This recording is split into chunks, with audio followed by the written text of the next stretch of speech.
안녕하세요. 얼마 전 항암을 끝내고 건강관리를 시작한 40대 직장인입니다. 암이 발병되고 나서 정말 다양한 일들이 있었지만 지금은 건강만을 생각하며 요즘 열심히 살고 있습니다. 몇 달 전까지만 하더라도 사실 암에 걸렸다는 것보다 훨씬 더 고통스러운 일들이 많이 있었어요. 지금도 종종 생각이 나는데 주변에 털어놓기에는 부담이 되어서 이렇게 이곳에 글을 남기게 되었습니다. 남편과의 결혼 생활은 10년이나 했네요. 사실 저는 결혼에 대한 생각이 전혀 없었던 사람이었어요. 엄마는 어릴 적 아빠와 이혼을 하셨고 홀로 저를 키우시느라 정말 고생하셨거든요. 열심히 노력하신 끝에 사업을 일구셨고 저희 동네에서도 부자라는 소리를 들으실 정도가 되셨죠. 엄마 주변으로는 정말 많은 사람들이 있었는데 그중 한 분이 시어머니셨어요. 시어머님은 엄마의 사업 거래처 중 한 곳이었는데요. 시어머님 역시 남편이 어릴 적 시아버님이 돌아가시고 난 후에 홀로 남편과 시누를 키우시면서 엄마와 비슷한 상황이셨어요.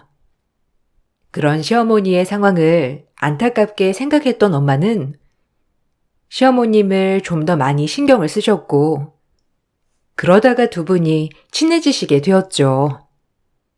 종종 가족끼리도 만나게 되었는데 그러다가 저와 남편이 연애를 시작하게 되었고 결혼까지 하게 된 것이었어요. 엄마와 시어머니가 서로 친하시다 보니 연애부터 결혼까지 별다른 문제가 없었어요. 양가의 축복 속에서 결혼을 하게 되었고 가정도 꾸리게 되었습니다.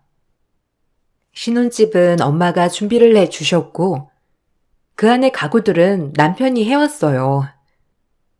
남편과 시댁에서는 모두 부잣집 며느리를 들였다면서 다들 좋아하셨죠. 수정아, 우리 가족이 된 걸 너무나 환영한다.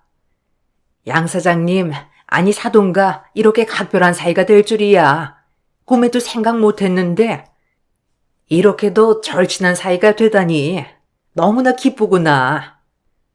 우리 한번 잘 지내보자. 결혼하면 어쩔 수 없이 시집살이를 한다는데 그런 건 하나도 걱정하지 않아도 된다. 나는 너희가 그냥 잘 살기만 하면 돼. 그게 나의 기쁨이고 바람이야. 알았지? 네, 어머님. 저도 앞으로 잘할게요. 부족한 부분도 있겠지만 많이 노력할게요. 어머님과 저희 엄마가 친하시니까 정말 기분이 좋아요. 엄마에게는 어머님이 많이 의지가 되시는 분이신 것 같아요. 항상 어머님 얘기를 하실 때면 서로 말도 잘 통하고 함께 있을 때 즐겁다고 늘 말씀하시거든요. 저도 어머님께 너무 감사드리고 앞으로도 잘 부탁드려요. 그래, 결혼할 때 사돈께서 집을 준비해 주신다고 하셔서 얼마나 놀랐는지 몰라. 아직 내가 사업이 안정적이지 않아서 당장 결혼 준비에 보탤 수 있는 게 없었는데 참 감사했지. 우리 인호도 그 점 정말 고맙게 생각하고 있단다. 요즘은 남자든 여자든 누가 집을 해오든지 상관없다고 하지만 사실 한두 푼 하는 집도 아니고 걱정을 많이 했어. 어머님, 걱정하지 마세요. 엄마도 제가 외동딸이라서 좀 더 편하게 결혼 생활을 하라고 해주신 거예요. 저뿐만 아니라 인호 씨도 엄마에게는 아들이나 다름없는걸요. 그러니 걱정하지 마세요. 처음 결혼의 시작은 별탈 없이 오히려 축복 속에서 결혼을 하게 되었다 보니 앞으로는 행복한 일들만 가득할 것이라 생각을 했어요. 그렇게 결혼 생활이 7년의 시간이 흐르게 되었습니다. 그 사이에 아무런 일들이 없었던 것은 아니었어요. 한 번은 시어머니 사업에 위기가 찾아오면서 시댁 식구들이 모두 걱정이 산더미였던 적도 있었죠. 엄마와의 식사 자리에서 엄마는 시어머니를 도와주겠다고 나서기도 하셨어요. 요즘 사돈 통 얼굴이 안 좋던데 무슨 일 있는 거니? 물어봐도 시원하게 말은 안 해주고 만날 때마다 뭔가 고민이 많은 얼굴이라 걱정된다. 엄마가 혹시 도와줄 수 있는 일이면 도와줄 수 있을 텐데 무슨 일 있니? 사돈이랑 이야기하고 싶은데 나도 일이 바쁘다 보니까 서로 만나서 터놓고 얘기할 틈이 없네. 이번 주말에 같이 만나기로 했는데 그래도 그 전에 무슨 일인지 대충 알고는 있어야 할 것 같아서 말이야. 어머님, 요즘 엄마 사업 사정이 별로 좋지 않은 것 같아요. 저번에 잠깐 화장품 납품하는 곳에서 대금을 입금해주지 않았던 적이 있었잖아요.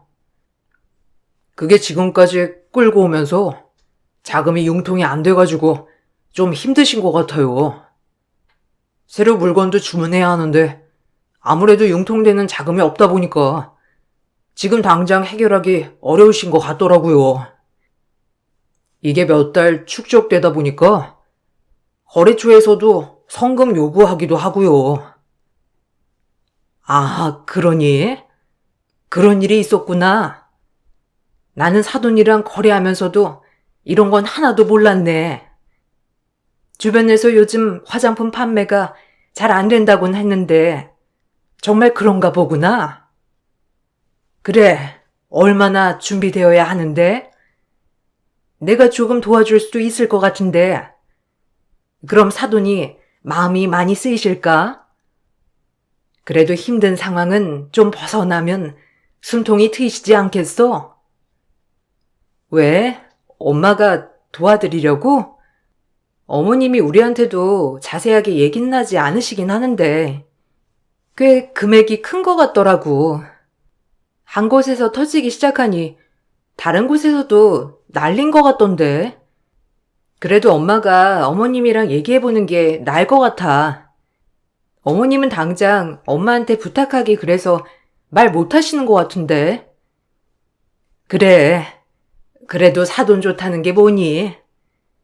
이렇게 도움받을 수 있을 때 도와줘야지. 내가 사돈이랑 얘기해 볼 테니 너희들은 너무 걱정하지 마라. 다른 건 몰라도 금전적으로 어려울 때가 정말 많이 힘들더라고. 이렇게 열심히 사업 꾸려나가려고 하는데 도와줄 수 있을 때 도와줘야지.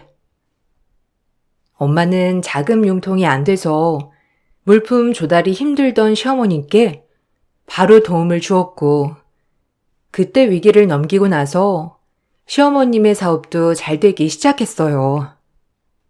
엄마는 시어머님의 사업을 곁에서 살뜰하게 잘 챙겨주셨습니다. 엄마가 이렇게 도움을 주었던 이유는 제가 별 어려움 없이 결혼 생활을 하고 시댁에서 사랑을 받았으면 좋겠다고 생각했기 때문이었어요. 시어머님뿐만 아니라 엄마는 남편의 누나 신우이에게도 도움을 주었습니다. 신우이는 결혼을 한 후에 일을 그만두면서 경력 단절 기간이 길었어요. 그러다 보니 취업을 하려고 해도 잘 되지 않았고 좋지 않은 조건의 자리들이 많았죠. 그런 신우이를 거래처 사무실로 소개를 시켜주게 되면서 신우이는 일을 다시 시작하게 되었습니다. 어머님, 정말 감사하다. 우리 집안에 어려움이 있을 때마다 어머님이 도와주시는 것 같아. 저번에 엄마 일도 그렇고 이번에 누나 취업하는 것도 그렇고 어머님 덕분에 다 해결할 수 있었어. 내가 어머님께 더 잘해야 될 것 같아. 사실 결혼하면 처갓집 덕을 볼 거라 생각은 안 했었는데 나는 정말 축복받은 것 같아. 엄마도 우리 모두 가족이라고 생각하니까 그러신 거야. 내가 저번에 물어보니까 가족인데 이런 건 하나도 아깝지 않다고 하시더라고. 이번에 어머님 빌려주신 돈도 말이 빌려준 거지. 거의 그냥 투자를 하신 거나 다름없더라고.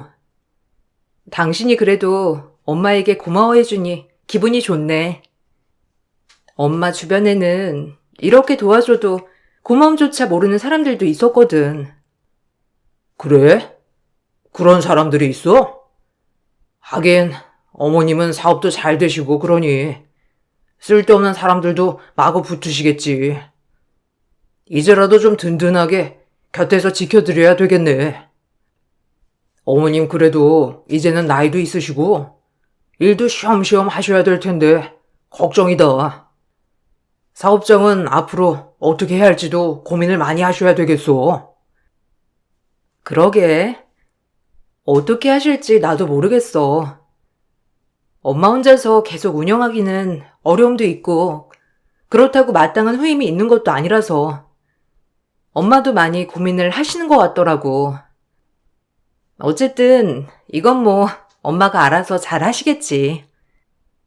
결혼을 하고 나서 시댁과 친정은 서로가 잘 지내고자 노력을 했습니다. 엄마는 당신이 일을 하시면서 돈을 벌 수 있을 때 도움을 줄 수 있다는 게 다행이라 생각을 하셨어요. 이제는 슬슬 대표직도 내려놓아야 할 것 같다며 말씀하셨었죠. 남편은 가끔씩 엄마가 은퇴하시면 어떻게 할 거냐고 묻곤 했지만 사실 저나 남편이나 직장에 다니고 있었고 전혀 관련 없는 직종이어서 엄마가 알아서 다음 후임을 받지 않을까 생각을 했어요. 그렇지만 이런 생각은 저만의 생각이었습니다. 남편과 시댁 식구들은 전혀 다른 생각을 하고 있었던 모양이더라고요. 시댁과의 사이가 틀어지게 된 것은 엄마가 대표직을 사임하면서부터였습니다. 엄마도 나이가 어느 정도 드시고 일을 하시는 게 힘드니 사업장을 전문 경영인에게 맡기고 은퇴를 하셨어요. 그 과정에서 시어머님과 남편은 크게 실망을 했죠. 아니 사돈은 왜 대표직을 너나 우리 이노한테 주지 않고 남한테 준다니? 너희한테 이야기는 해본 거야?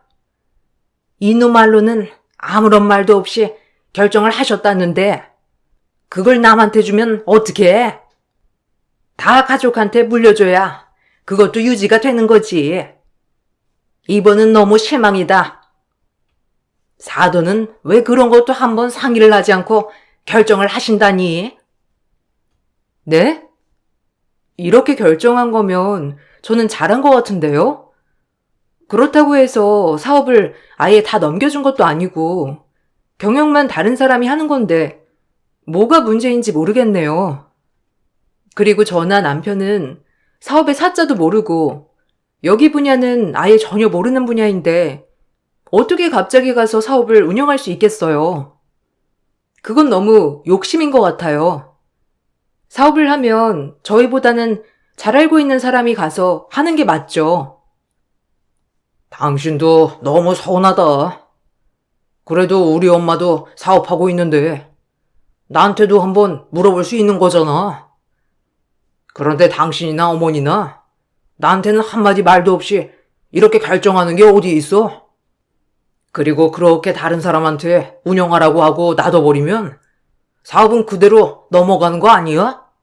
아니 어머님은 그런 거 생각도 안 하시고 결정하시면 어떡해? 무슨 소리야. 그건 엄마가 다 알아서 하셨겠지. 지금까지 잘 운영해온 사업인데. 그리고 이런 거에 당신 하나도 관여해본 적 없는데 갑자기 그런 말을 하는 게 어디 있어? 당신이나 나나 이쪽 분야로 일을 해본 적도 없고 아무것도 모르는 생초보가 바로 사장을 하는 게 말이나 돼? 그건 너무 의미 없는 일이야. 갑자기 이 상황에 그렇게 말하는 건 무슨 일이야? 아무리 그래도 당신은 내가 직장 다니면서 얼마나 힘들었는지 알잖아. 직장에서 온갖 멸시랑 무시당해왔는데 이번에 사장 되면 그런 거 다 뒤집을 기회인데 어떻게 그냥 한마디도 안 할 수가 있어? 이건 진짜 너무하다 정말. 당신 왜 그렇게 얘기를 해? 엄마도 사업 운영하면서 정말 고생이란 고생은 다 했어. 일을 대충 했던 것도 아니고 당신도 알잖아. 직장 다니는 것도 물론 힘들겠지만 사업 운영하는 것도 쉬운 일은 아니야. 어떻게 엄마가 별거 아닌 일을 하는 것처럼 말을 해? 정말 너무하다. 당신이야말로 여기 분야에 전혀 연관도 없었는데 그렇게 말을 해버리면 어떡해? 아니 나도 네 엄마랑 같은 일을 하는데 나보다 훨씬 젊고 건강한 인호는 못하겠니? 한번 말이라도 해주지. 너무하다 정말. 직장으로 스트레스 받는 것보다 자기 사업 운영하는 게 마음은 편하지 않겠어? 남들 눈치 보면서 겨우 푼돈 버는 것도 힘든데 사업을 하면 그래도 윗사람 눈치 볼 일은 없잖니. 저는 남편의 말에 너무나 어이가 없었습니다. 마치 엄마가 하는 일이 별거 아닌 것처럼 얘기를 하는 게 너무나 서운했어요. 시어머니는 서운함을 표시하는 제가 너무나 이상하다고 말을 했습니다. 별거 아닌 거에 서운하다면서 저에게 타박을 하면서도 상의 없이 중요한 일을 그냥 결정해버리는 게 어디 있냐고 말을 하셨어요. 시댁 식구들은 도움을 받았을 때와는 다르게 모두 다른 말을 했습니다. 엄마의 도움을 받아 다시 일어섰을 때는 평생 은인으로 대할 것처럼 말했는데 갑자기 태도를 바꾼다는 게 황당하기도 하고 어이가 없었죠. 대표직에서 내려온 엄마는 집을 정리하시고 시골로 내려가셨어요. 가끔씩 일 때문에 올라오시기도 했지만 자주 오시지 않으셨고 그 이후로는 더욱 시댁 식구들의 무시가 시작되었죠. 그동안 한 번도 뭐라고 하지 않았던 임신에 대해서도 참견하고 집안 살림을 모두 상관하기 시작했어요.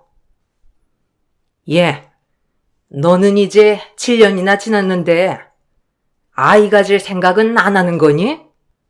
너무 너만 생각하는 거 아니야? 인호도 아이 갖고 싶다고 하는데 네가 별로 생각이 없다고 했다며? 그럼 결혼은 왜 한 거니? 결혼하고 아이 갖는 건 당연한 거 아니니? 그리고 살림이 이게 뭐야? 집에서 살림 한 번 안 하니? 너는 7년이나 되었으면 척척 살림 깔끔하게 하고 그래야 되는 거 아니야? 어머님, 언제 집에 오셨어요? 그리고 아이는 저번에도 설명해 드렸지만 아직 제 일이 바빠서 아이 갖고 싶은 생각이 없어요. 인호 씨랑도 이미 다 얘기를 끝낸 일인데 갑자기 이렇게 말씀하시니 당황스럽네요. 저희 둘 다 아이 갖고 싶은 생각이 들면 저희가 알아서 계획하고 낳을 거니까 너무 걱정하지 마세요. 아니 계획해서 낳는 게 어디 있어? 아이는 낳아놓으면 다 알아서 큰다. 그런 거 걱정할 필요 없어. 그리고 아이 낳으면 자연스럽게 일도 그만둬야 할 건데 지금 그렇게 열심히 일해가지고 뭐 하려고 그래? 그러지 말고 지금 일 그만두고 살림이나 하렴. 네가 일을 하니까 집안 상태가 이 모양 이 꼴 아니니? 냉장고에도 반찬 하나 제대로 있는 것도 없고 이게 살림하는 여자가 맞아? 아니 어머님, 냉장고까지 보셨어요? 그리고 저희 반찬 불러서 먹지 제가 하지 않아요. 이러면서 어떻게 살림까지 다 해요? 인호 씨도 피곤한 것처럼 저도 일하고 나면 너무 피곤해요. 살림은 저희 둘이 알아서 나눠서 잘하고 있어요. 어머님이 이렇게 오셔가지고 말씀 안 하셔도 저희가 알아서 잘할 수 있으니까 너무 그렇게 말씀하시지 마세요. 어떻게 말을 안 해? 너 아이 늦게 가지면 더 안 생긴다. 지금도 노산인데 언제 아이 갖고 키울래? 지금이라도 시도를 해야 아이가 생기고 키울 수 있는 거지.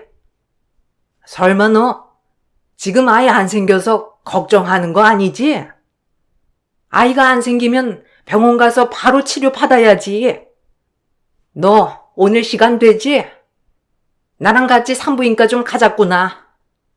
네 상태도 좀 확인하고 아이도 바로 준비하고. 어머님, 제가 말씀드렸잖아요. 저희 아직 아이 가질 생각 없다니까요. 그리고 집안 살림은 저희가 알아서 해요.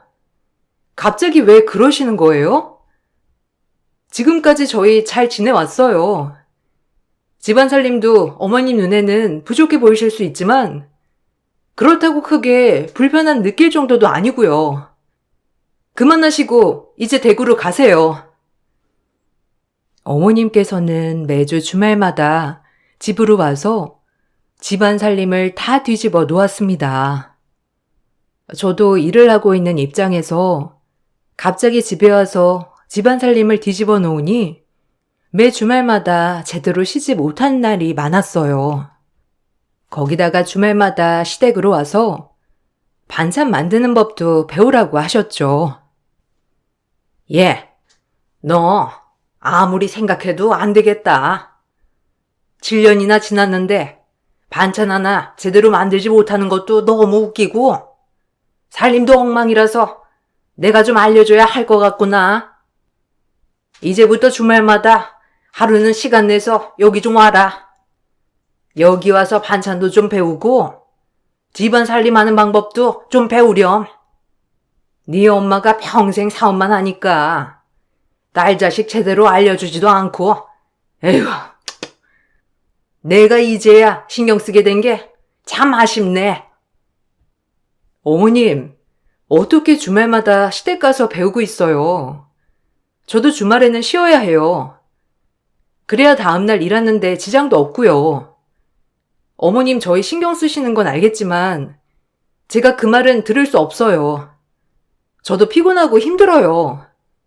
그냥 저희가 반찬 부르는 곳에서 알아서 잘 부를게요. 여기도 건강한 재료로 잘 만드는 곳이고 인우 씨랑 나눠서 잘하고 있으니 걱정 마세요.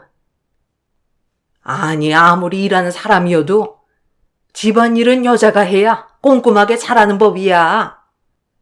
이제부터 반찬 만드는 법부터 차근차근 알려줄 테니까 하루는 여기 와서 배우고 다음날은 집에 가서 살림하는 것 좀 봐야 되겠다. 안 그래도 인호가 요즘 밥도 맛없고 집도 엉망이라며 얘기를 하는데 내가 상태를 보니 왜 인호가 그렇게 말하는지 알겠네. 지금까지 내가 많이 참아줬으니까 이제는 네가 좀 부지런하게 움직여라. 시모의 이런 말에 저는 황당하고 절대 그럴 수 없다고 했지만 시어머님은 막무가내였습니다. 앞으로 배우면서 살림을 해야 된다고 매번 강조를 했죠.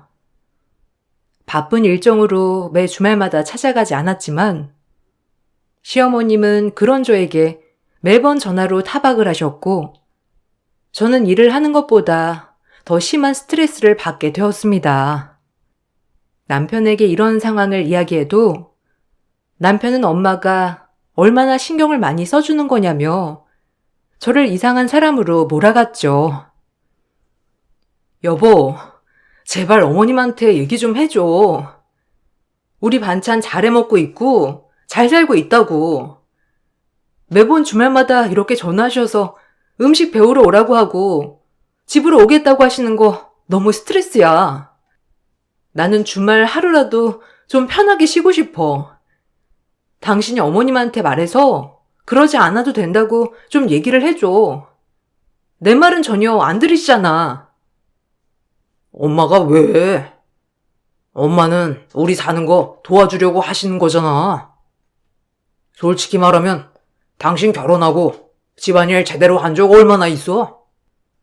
아무리 당신이 일을 한다고 해도 여잔데 음식은 좀 할 줄 알아야 하는 거 아니야? 당신 음식 할 줄 모르니까 손님이 와도 항상 배달해서 먹어야 하고 그게 얼마나 창피한지 알기나 해? 안 그래도 매번 사 먹는 음식 지겨웠는데 엄마가 내 맘을 잘 아네. 뭐? 당신 지금까지 별다른 말도 안 해놓고서는 왜 그런 말을 해? 당신도 바쁘지만 나도 그만큼 바쁘다는 거 당신이 잘 알잖아. 요즘은 반찬 가게도 잘 나온다면서 좋아했으면서 이제 와서 그런 얘기를 하는 게 어디 있어? 당신이고 어머님이고 정말 너무한다. 갑자기 왜 이러는지 모르겠지만 나 어머님 말씀대로는 못해. 남편과 시어머님의 태도에 저는 시댁으로부터 받는 스트레스가 점점 심해졌습니다. 스트레스가 심해지자 불면증이 생겼죠. 소화가 잘 되지 않는 날이 많아지게 되면서 항상 소화제를 달고 살게 되었습니다. 어느 날 속이 너무 쓰리고 아파서 병원에 갔는데 정밀 검사가 필요할 것 같다고 하더라고요. 저는 단순 위염일 것 같다고 생각했지만 상태가 별로 좋지 않아서 검진을 받게 되었습니다. 검진 결과 저는 위암이 선고되었어요. 위암을 알고 나선 엄마는 매우 슬퍼하셨습니다. 아유, 수정아. 엄마가 정말 미안하다. 누구보다 소중한 내 딸인데 몸이 이 지경이 될 때까지 엄마라는 사람이 전혀 몰랐다는 게 정말 미안해. 엄마가 이제야 내 삶 찾는다고 혼자서 시골 내려와 버리고 너무 섣부른 생각을 했던 것 같구나. 평생 일하느라 제대로 챙겨주지도 못하고 외롭게 자란 우리 딸, 이제라도 내가 간병하면서 챙겨줄게. 엄마, 난 괜찮아. 위암이라고 했지만 아직 초기라고 괜찮을 거래. 제거 수술도 하고 항암도 받으면 예후가 좋다고 하니까 너무 걱정하지 마. 그리고 젊은 사람도 힘든 간병을 엄마가 어떡해. 엄마 안 그래도 사업하면서 많이 힘들어했는데 엄마 또 힘들게 할 수는 없어. 엄마가 간병해주면 나는 마음이 너무 무거울 거야. 그니까 너무 걱정하지 말고 간병도 내가 알아서 알아보고 할게. 그래도 엄마가 챙겨주고 싶은데. 그럼 내가 좋은 간병인 소개해줄게. 그건 괜찮지? 내가 아는 분이 암이셔가지고 이분한테 간병 맡겼는데 너무 편하게 잘해주셨다고 하시더라고. 병원비는 걱정하지 마. 1인실로 내가 예약하고 치료받게 다 해줄 테니까 그 정도는 하게 해주렴. 엄마는 저의 건강에 걱정이 많으셨지만 시댁 식구들은 가장 먼저 걱정했던 것이 돈이었습니다. 맞벌이 부부였기 때문에 제가 일을 쉬게 되면 수입이 반으로 줄어들게 되니 그것 때문에 걱정이 많았죠. 제 안위와는 상관없이 모두 돈밖에 걱정하지 않는 모습을 보면서 정말 많은 생각이 들더라고요. 아휴, 암이라니? 이게 무슨 말이니? 어떻게 젊은 너한테 암이 생겨? 그러게, 몸 관리 좀 잘하지 그랬어. 내가 살림하면서 건강한 음식 챙겨 먹으라고 그렇게 말했는데 내 말은 전혀 안 듣더니만 아주 잘하는 짓이다 진짜. 아휴, 이제 이놈만 고생하게 생겼네. 수입도 반으로 줄어드니까 이제 어떻게 생활을 하니? 아니야 엄마, 괜찮아. 그래도 병원비나 이런 건 장모님이 다 해주시기로 했어. 생활비는 뭐 어쩔 수 없지. 아픈데 일할 수도 없는 거고. 그래도 보험이나 이런 걸로 처리할 수 있으니까 크게 부담은 안 될 것 같아. 안 그래도 나도 그것 때문에 걱정 많이 했는데 아무래도 당분간 엄마 용돈은 못 드릴 것 같아. 이해해줘. 아유, 뭐 어쩌겠니. 아니 용돈이 그렇게 많았던 것도 아니고. 아니 됐다. 뭐 이런 얘기 해봤자 어떻게 하겠어? 아무리 병원비 보태줘도 아무리 치료받고 이외 관리하면서 드는 비용도 어마어마할 텐데 고작 병원비밖에 지원 안 내준다니? 간병도 해야 하는데 간병은 누가 해준다는 건데? 너 설마 인호 돈으로 치료받겠다고 하는 건 아니지? 에이, 설마. 그래도 장모님이 좋아주시겠지. 날이 아픈데 보태주시기라도 하겠지. 그걸 어떻게 우리가 다 감당을 해? 암이라는 게 평생 관리를 해야 하는 건데 이러다가 영영 당신 일도 못하게 되는 거 아닌가 몰라. 나중에 아이는 가질 수 있대? 에휴, 항암 치료하고 그러면 아이 갖는 것도 좀 그런 거 아닌가 모르겠네. 당신 도대체 무슨 말을 하는 거야? 지금 내가 아픈데 임신 걱정을 하고 있어? 그리고 이미 충분히 엄마가 병원비며 다 지원해 주겠다고 했는데 어떻게 여기서 더 지원을 받을 생각을 해? 정말 너무한 거 아니야? 아픈 사람 앞에 두고 어머님도 너무하시네요. 저희 부부인데 인호 씨 돈으로 치료받으면 어때서요? 저도 같이 돈 벌고 생활했는데 이렇게 말씀하시는 게 어디 있어요? 어머, 너는 아프니까 더 예민해졌다? 내가 무슨 그런 소리를 했니? 그냥 걱정돼서 하는 말이지. 주변 보니까 가족 중에 한 명 암 걸려 아프기 시작하니까 집안이 다 거덜나더라. 아무리 요즘은 보험이나 이런 게 잘 돼 있다고 해도 예전만큼은 아니지만 돈도 많이 든다는데 그런 걱정도 못하니? 저는 그런 시모와 남편의 말에 정이 떨어졌어요. 그렇지만 아픈 와중에 시댁 식구들에게 신경을 쓸 수는 없었죠.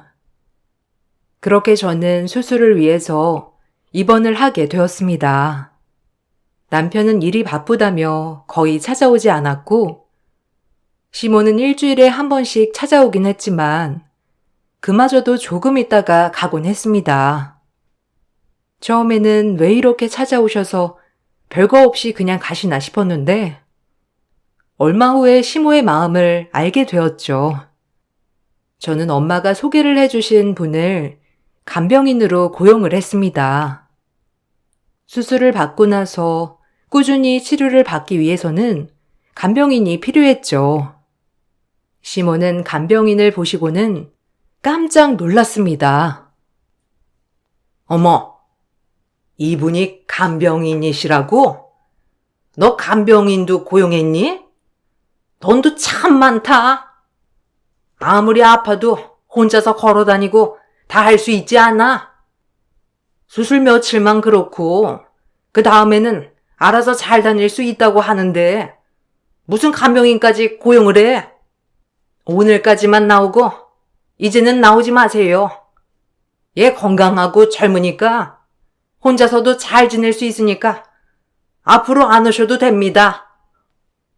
네? 아니 그래도 지금은 옆에서 같이 있어야 하는 시기예요. 언제 상태가 나빠지실지도 모르고 거기다가 지금은 이곳저곳 많이 아프시고 혼자서 챙기시기에는 힘듭니다. 제가 옆에서 잘 도와드리고 있으니 너무 걱정하지 마세요. 저도 암 환자분들 간병 여러 번 해봤던 경험이 있어요. 너무 걱정되셔서 그런 말씀 하시는 거죠? 아니, 그런 게 아니라 뭐 굳이 간병이 필요한가 그런 거죠. 그냥 봐도 멀쩡한 것 같은데 굳이 옆에 누가 있어야 하나 얘기하는 거라고요. 아니 돈도 안 버는 애가 무슨 간병인을 고용해? 10만 원이라니 돈 1,000원도 못 버는 게 남들 하는 건 다 해야 되겠니? 움직이지 못하겠으면 그냥 누워만 있으면 되는 거지. 간병인이 무슨 필요야? 그냥 그 돈 모아서 나한테 주면 간병을 다 해줄 테니 걱정하지 말거라. 어머님, 저 지금 움직이기도 힘들고 어려워요. 저희 엄마가 간병해 주시겠다는 것도 거절했는데 어떻게 어머님 간병을 받아요? 이번 초기에도 돈 때문에 그래서 간병인 부르지 말라고 하셨던 거세요? 그때도 어머님 간병해 주신다고 해서 안 불렀다가 밥도 제대로 안 챙겨 주셨잖아요. 아픈 애가 밥 잘 먹으면 암세포가 더 잘 운동한다고 하시면서 안 챙겨줬던 거 기억 안 나세요? 그래. 예. 아프면 굶어서 그대로 암세포도 굶어서 사라지는 거야. 네가 잘 먹으면 네 속에 있는 암세포는 더 열심히 살 텐데 무슨 밥을 꼬박꼬박 챙겨서 먹어? 네가 뭘 몰라서 그러는 거다. 시어머니는 간병인 앞에서도 저에게 간병이 뭐가 필요 있냐면서 막말을 퍼부으셨어요. 너무나 황당한 말에 어이가 없었지만 그래도 간병인 앞에서 소리를 지르고 싶진 않았어요. 시어머니가 가시고 난 후 간병인은 저에게 갑자기 할 말이 있다면서 얘기를 하셨죠. 세댁, 말해줄 게 있어. 사실 나 양 사장님이 고용한 사람이야. 양 사장님이 세대가 어떻게 살고 있는지 궁금해 하셨는데 아무래도 들려오는 소문이 별로 좋지 않았다고 하시더라고. 암 걸렸다고 했는데 세댁 시어머니가 양 사장님한테 전화와서 건강하지도 않은 며느리 어떻게 하냐며 우는 소리로 병원비 걱정이라고 말하길래 지원을 해주겠다고 했거든. 그때부터 좀 의심을 하셨던 모양이더라고. 근데 정말 세댁 시어머니 가관이네. 네? 엄마가 고용하신 분이시라고요? 그냥 아시는 간병인이 아니시고요? 그럼 엄마 지금 이 상황을 다 아시는 거세요? 어머님 오실 때마다 그럼 어떻게 하시는지 엄마가 다 듣고 계셨겠네요. 엄마가 지금까지 별말을 안 하셔서 몰랐어요. 사실 내가 계속 말씀은 드리고 있었어. 아마 지금까지 시어머니가 하신 얘기 다 알고 계셨을 거야. 아마 세댁 다 날 때까지는 별말은 안 하실 것 같은데 앞으로 좀 일이 좀 있겠지? 세댁은 너무 걱정하지 마. 사장님이 알아서 다 준비하고 계시거든. 세댁, 이제 한 번만 더 항암 받으면 끝나지? 세댁도 좀 생각을 해봐. 아무리 그래도 아픈 사람 앞에서 저렇게 말을 하는 집안은 나도 아닌 것 같네. 간병인은 엄마가 고용한 사람이었습니다. 그동안 시댁의 태도를 어느 정도 예상하고 있었고, 내가 암에 걸렸다는 말에도 돈만 걱정하는 시어머님의 말에 더욱 걱정이 많아져 고용을 했던 것이었죠. 결국 모든 사실은 엄마가 알게 되었습니다. 퇴원을 하기 전 시어머님이 오시는 날, 엄마는 병원을 직접 찾아왔습니다. 병실에서 시어머님은 엄마를 보고 깜짝 놀랐죠. 사돈, 그동안 안녕하셨어요? 내가 시골에 내려가서 사느라고 사돈이랑 요즘 만나지도 못했었네. 그래도 나 대신 우리 딸 가끔씩 들여다봐주니 고마웠어요. 근데 내가 이상한 소리를 들었어. 우리 딸 이렇게 아픈데 돈 때문에 한 소리 했다며? 나는 더 이상 이렇게 둘 순 없을 것 같네요. 우리 딸 다시 내가 데려가겠습니다. 아니 사돈. 오늘 어떻게 여기까지 오셨어요? 오실 때는 항상 연락하고 오셨잖아요. 그리고 갑자기 데리고 가겠다니 그게 무슨 소리인가요? 사돈 갑자기 그렇게 말하시지 마시고 진정하세요. 저도 일이 바빠서 며느리가 아파도 잘하지 못했는데 혹시 그것 때문에 서운해서 그렇게 말씀하시는 거예요? 아파도 잘 오지 못하셨다니요. 매주 오셔가지고 간병비는 얼마 나오냐? 병원비는 얼마나 나오냐? 다 꼬치꼬치 물어보시지 않았어요? 아픈 애 앞에서 이혼하라고 말하는 건 아니지만 더 이상은 이렇게 사는 건 아닌 것 같네요. 사일한 사람은 아픈 애 내팽개쳐놓곤 들여다보지도 않고 이게 뭐 하는 짓인지 모르겠네요. 아니, 무슨 이혼인가요? 이런 거 가지고 이혼하는 게 어디 있습니까? 저희 애는 당연히 일하느라 바쁘죠. 맞벌이 하다가 이제는 외벌이로 생활을 해야 하는데 더 열심히 살아야 하지 않겠어요? 사업하시는 분께서 이런 상황 더 잘하실 텐데 어떻게 그렇게 말씀하세요? 그리고 아픈 것도 아픈 거지만 돈도 걱정해야 되는 게 당연한 거 아닙니까? 제가 그래서 이혼시키겠다고 하는 겁니다. 그동안 얼마나 애를 들들 볶아댔으면 이렇게 아프기까지 합니까? 지금까지 하신 일들 다 알고 있으니 더 이상 말하지 마세요. 나래가 암에 걸렸을 때 병원비 축 내지 말라고 한 거, 아픈 애 먹을 거 잘 챙겨주기는커녕 병원밥까지 다 뺏어 먹었던 것도 다 알고 있습니다. 앞으로는 여기 오지 않아도 되니 더 이상 찾아오지 마세요. 시어머님은 당황한 얼굴로 병실을 나갔습니다. 그 후에 남편은 저에게 전화가 왔어요. 당신 어떻게 우리 엄마 그렇게 무시할 수 있어? 그리고 장모님 너무하신 거 아니야? 그동안 엄마가 당신 매번 찾아가면서 챙겨줬는데 이런 식으로 사람을 배신해? 지금까지 챙겨준 엄마는 뭐가 되는 거야? 당신 진짜 은혜도 모르고 그렇게 하는 게 어디 있어? 당신 정말 너무한다.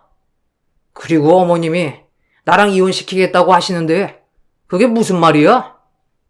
어머님이 왜 우리 결혼에 관여를 해? 당신 정말 뻔뻔하다. 너네 엄마가 나한테 한 짓에 비해서는 우리 엄마가 너무 교양 있었지? 그래, 내가 지금까지 참았던 게 너무 바보 같네. 당신 엄마 올 때마다 돈돈거리고 내가 마치 당신 돈 써제끼는 사람처럼 취급했어. 나를 챙겨줬다고? 아니, 여기까지 와서 당신 돈 쓸까봐 전전긍긍하던 게 당신 엄마라는 사람이라고. 아니, 우리 엄마가 뭘 했다고 그렇게 얘기를 해? 암 걸린 며느리 뭐가 이쁘다고 시어머니가 그렇게 가겠냐고. 병문안 온 것만으로도 좋은 시어머니 아니야? 엄마가 그냥 하는 말이지. 당연히 돈 걱정할 수밖에 없잖아. 이제는 우리가 나 혼자 벌어서 살아야 하는데 걱정도 못해? 당신이 지금 당장 나와서 일할 수도 없는 거고. 왜 이렇게 철없이 말을 해? 철이 없어? 철없는 건 당신네들이지. 그렇게 우리 집에서 도와줄 때는 둘도 없는 은인처럼 대하더니만 이제는 싹 태도를 바꾸고 뭐 하는 짓이야? 그리고 그렇게 당신 엄마가 한 짓을 모르겠으면 내가 지금까지 녹음된 거 보여줄 테니 한번 듣고 판단해. 그리고 이걸로 난 당신이랑 이혼할 거야. 저는 그동안 간병인께서 녹음을 해두셨던 파일을 남편에게 보여주었습니다. 남편에게 보내주면서 지금까지 이 내용들로 이혼을 할 거라고 통보했죠. 저는 엄마의 도움으로 항암을 받으면서 이혼도 준비를 했습니다. 여기서 끝이 난 게 아니라 엄마는 다시 놓았던 일에서 복귀를 했습니다. 알고 보니 엄마는 완전히 대표직에서 물러난 것은 아니더라고요. 그동안 거래하던 사업체 중에서 적자를 내고 있었던 거래처와 거래를 끊었고 지원도 끊었습니다. 그게 바로 시어머니의 사업장이었죠. 시어머님은 그동안의 관계 때문에 엄마가 배려를 해주었다는 걸 전혀 생각하지 않고 있었어요. 당연히 지원이 끊기자 시어머니는 저에게 전화를 해왔죠. 예, 수정아. 사돈이 전화를 안 받으시는데 혹시 통화할 수 있니? 정말 미안하다. 나도 속이 상해서 그랬어. 며느리가 아프니까 내가 좀 속이 상해서 지금까지 막말을 했던 것 같은데 다 사과하마. 사돈께서 아무래도 화가 많이 나신 듯 싶구나. 내가 직접 가서 사과하고 싶은데 전화를 안 받으시더라고. 미안하다고 좀 전해주겠니? 제가 왜요? 그리고 제가 아파서 그러신 거 아니시지 않나요? 저 아프기 전부터 집안 살림도 엉망이다. 매번 지적하시고 막말도 하셨잖아요. 기억이 또 안 나시는가 봐요. 그리고 이제는 사돈 아닙니다. 저 인호 씨랑 이혼할 거고 벌써 준비 다 했고요. 다시는 가족이 될 일 없을 거니까 저희 엄마 찾지도 마시고 이렇게 전화도 하지 마세요. 아이고, 얘. 무슨 말을 그렇게 하니? 그러면 우리 거래만이라도 다시 재개해달라고 부탁 좀 드리면 안 되겠니? 내가 이렇게 부탁하마. 지금 당장 이렇게 거래를 끊어버리면 나는 뭘 먹고 살라는 거니? 다른 곳 알아보려면 한참이고 지금 당장 자금도 없는데 제발 좀 이렇게 부탁하니 엄마한테 잘 좀 말해다오. 그럴 생각 없습니다. 그리고 뻔뻔하시네요. 그렇게 저한테 돈돈거리시던 분께서 돈 때문에 이렇게 부탁까지 하시니 기가 막힙니다. 더 이상 전화하지 마세요. 그렇게 돈돈거리시던 분이시니 알아서 잘 계약하시겠네요. 저희 엄마도 더 이상 도와드릴 수 없다고 하시니까 아무리 부탁하셔도 안 됩니다. 아유, 미안하다. 정말 미안해. 한 번만 용서해다오. 내가 앞으로는 전혀 신경 쓰지 않을 테니까 인호랑 이혼하는 것도 좀 다시 생각해주면 안 되겠니? 인호도 엄청 반성하고 있어. 엄마는 단순히 사돈이었기 때문에 어려운 사돈의 사업을 도와주고자 지금까지 배려를 해준 것이라고 하셨어요. 그걸 모르고 있었던 시댁 식구들은 엄마가 대표 자리에서 물러나자 갑질을 시작하게 된 것이었고요. 저는 남편에게 이혼을 청구했습니다. 위자료도 받았지만 재산 분할에 남편의 기여도가 별로 없는 것으로 판결이 되었고 남편은 정말 맨몸으로 나가게 되었습니다. 시어머니의 사업장은 결국 폐업을 하게 되었다고 하더라고요. 이혼을 하고 힘들 줄 알았는데 오히려 마음이 편해지니 항암도 모두 완료되었고 지금은 건강을 점점 되찾고 있답니다. 암보다 더욱 힘든 일들이 많았지만 결국 그 힘든 일도 암도 모두 이겨냈네요. 앞으로 어떤 일이 있더라도 다 잘 이겨낼 수 있을 것 같다고 생각하는 요즘이랍니다. 저의 긴 사연을 읽어주셔서 감사합니다. 여러분들도 힘든 일들 모두 잘 이겨내시고 좋은 일들만 가득하시길 바랄게요. 안녕하세요. 저는 30대 중반 여자입니다. 작년 이맘때쯤에 충격적인 사건 하나가 온 집안을 쑥대밭으로 만들었는데요. 여러분들도 제 사연을 들어보시면 깜짝 놀라실 정도로 정말 말도 안 되는 일들이 눈앞에 펼쳐졌었네요. 작년 겨울에 남편과 결혼한 지 얼마 되지 않았을 때 시댁 식구들은 시집 온 저를 마음에 들어하지 않았어요. 남편이 저를 사랑하니까 어쩔 수 없이 결혼을 허락해 줬다는 게 온몸으로 느껴질 정도로 저를 대하는 표현도 상당히 거칠었고 툭툭 내뱉는 말들이 결국 상처로까지 이어지게 만들었었죠. 남편도 시댁 식구들의 행동에 대해 참고 있다가 결국 불만이 터져 나오기 시작했습니다. 하지만 달라지는 건 아무것도 없었어요. 저희 부부에게 제일 불만이 많으셨던 시모가 결국 한마디 하시면서 저를 마음에 들어하지 않으셨는지 확실히 알 수 있었습니다. 저희 집안의 경제적인 능력이 문제가 되었는데요. 결정적으로 제일 크게 작용했던 부분이 예단 문제였어요. 저는 예단으로 2천을 해갔지만 저보다 먼저 시집을 온 형님은 예단으로 2억을 해왔었다는 말을 들었었죠. 그 말을 들었을 때 솔직히 당황스러울 수밖에 없었어요.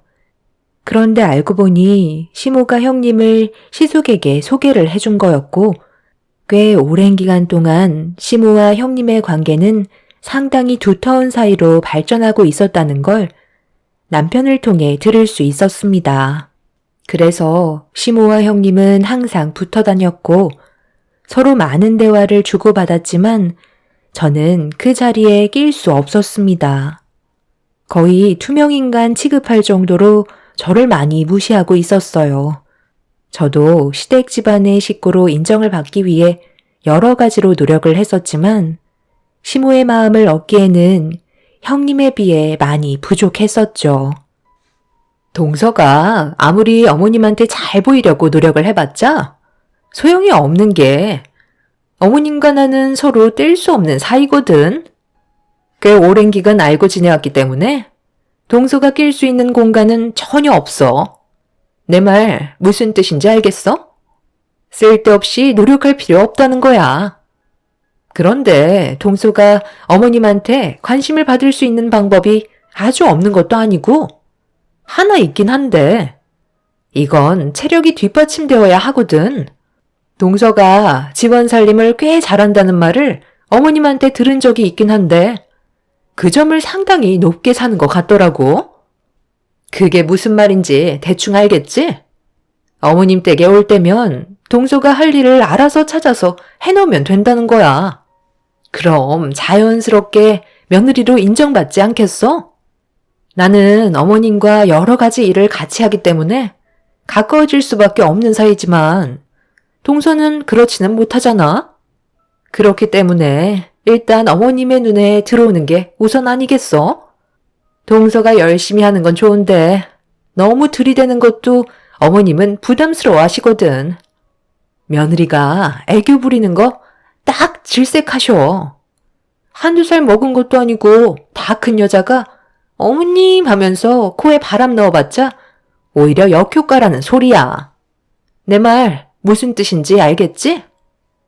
형님은 제가 어머님한테 며느리로 인정받길 원한다면서 갑자기 전화를 해서 방법을 알려주었지만 기분이 썩 좋진 않았어요. 한마디로 시댁에 오면 모든 집안일은 저보고 혼자 하라는 말이었으니까요. 그런데 형님과 전화통화로 그런 대화를 나눈 뒤 다가온 주말에 시댁에 모임이 있어서 남편과 함께 찾아뵙게 되었는데 여기서 예상하지 못한 문제가 터지고 말았습니다. 시부와 시숙은 남편을 데리고 바다로 낚시를 가겠다며 오자마자 짐을 챙겨 떠날 준비를 하고 있었어요. 저희 부부는 그냥 단순하게 식사만 하는 자리인 줄 알았는데 전혀 알지 못했던 상황이라 당황스럽기만 했었죠. 정말 난감했던 게 남편에게 가지 말라는 말을 할 수 없는 분위기라 어쩔 수 없이 보내줘야만 했었죠. 그런데 옆에서 형님이 시숙한테 언제 집에 올 예정이냐고 물어보니 다음날 저녁 때쯤에나 올 것 같다며 방어 낚시를 하러 간다는 말을 듣게 되었죠. 추운 겨울날 왜 낚시를 가야 하는지 저는 이해할 수가 없었어요. 남편도 어쩔 수 없을 것 같다는 눈빛을 저에게 보내며 시간 날 때마다 연락을 하겠다는 말을 끝으로 그렇게 남자들은 낚시를 하러 떠나게 되었네요. 남편이 있었을 때는 그래도 조금은 안심이 됐었는데 여자들끼리만 있다 보니까 제가 뭘 어떻게 해야 할지도 모르겠고 오히려 더 어색해지기만 했었습니다. 남자들이 집안에 있으면 얼마나 정신이 없는지 차라리 잘 됐다니까. 우리끼리 할 말도 많고 앞으로 어떻게 지내야 할지 제대로 된 대화를 나눈 적은 없었잖아. 자주는 못하더라도 이렇게라도 가끔 각자의 시간을 가지는 게 서로에 대해 더 많은 걸 알 수 있는 계기가 되는 거라고. 새아가도 우리 집안의 며느리로 들어왔으니 앞으로 어떤 식으로 지내야 하는지 이번 기회에 제대로 배우도록 해라. 우선적으로 새아가가 해야 될 일부터 일러주도록 하마. 어차피 우리 집에 매일 오는 것도 아니고 가끔 오는데 그 시간을 최대한 효율적으로 활용하는 게 아무래도 좋겠지? 우리 집에 들어오자마자 음식은 기본적으로 해야 되는 거고 식사가 끝이 나면 빠르게 설거지를 한 다음 그동안 밀려있던 집안 청소와 함께 빨래까지 전부 다 해결해줬으면 좋겠다. 그리고 가끔 대청소 한번 해주면 더는 바랄 게 없을 것 같은데. 그렇게 해줄 수 있지? 제가 그렇잖아도 전화로 먼저 얘기했었어요. 저희 집안 식구가 되는 게 어디 쉽나요? 가진 게 없으면 몸으로라도 때워야죠. 말 나온 김에 오늘 대청소나 한번 하는 걸로 하자. 일단 마당에 미리 이불 빼놨으니까 그거 좀 큰 대야에다 넣고 발로 힘있게 빨래 좀 해봐라. 세탁기에 돌려봤는데 영 시원찮아서 별로더라고. 이불 빨래는 무조건 발이 최고다. 빨리 옷 갈아입고 나와라. 날 추운데 어두워지기 전에 끝내야 하지 않겠니? 첫째 너도 내가 말한 거 서둘러 준비하고. 시댁에 들어오자마자 저에게 이불 빨래를 시킨 시모의 말은 저를 당황스럽게 만들었습니다. 엄동설안에 마당에서 이불 빨래를 하게 될 거라곤 상상조차 하지 못했었고, 시모는 멍하니 서 있는 저를 바라보며 서둘러 움직이라고 재촉하고 계셨어요. 어떻게 대처를 해야 할지 몰라 우물쭈물 거리기 시작하자 시모는 그런 저를 바라보면서 목소리를 높이셨고, 형님은 시모의 뒤에서 빨리 움직이라는 눈빛을 보내고 있었습니다. 어쩔 수 없이 일단 몸을 움직였고 옷을 갈아입은 뒤 마당 밖으로 나갔는데 엄청나게 큰 대야에 이불이 쌓여 있었어요. 칼바람이 부는 날씨에 몸은 덜덜 떨리기 시작했고 점점 몸이 움츠러들기 시작하자 시모는 몸을 계속해서 움직여야 얼지 않는다며 서둘러 이불 빨래를 끝내길 재촉하셨습니다. 어쩔 수 없이 대야에 물을 한가득 채운 다음 세제를 풀었는데 물이 너무 차가워서 그런지 세제는 제대로 풀리지도 않았어요.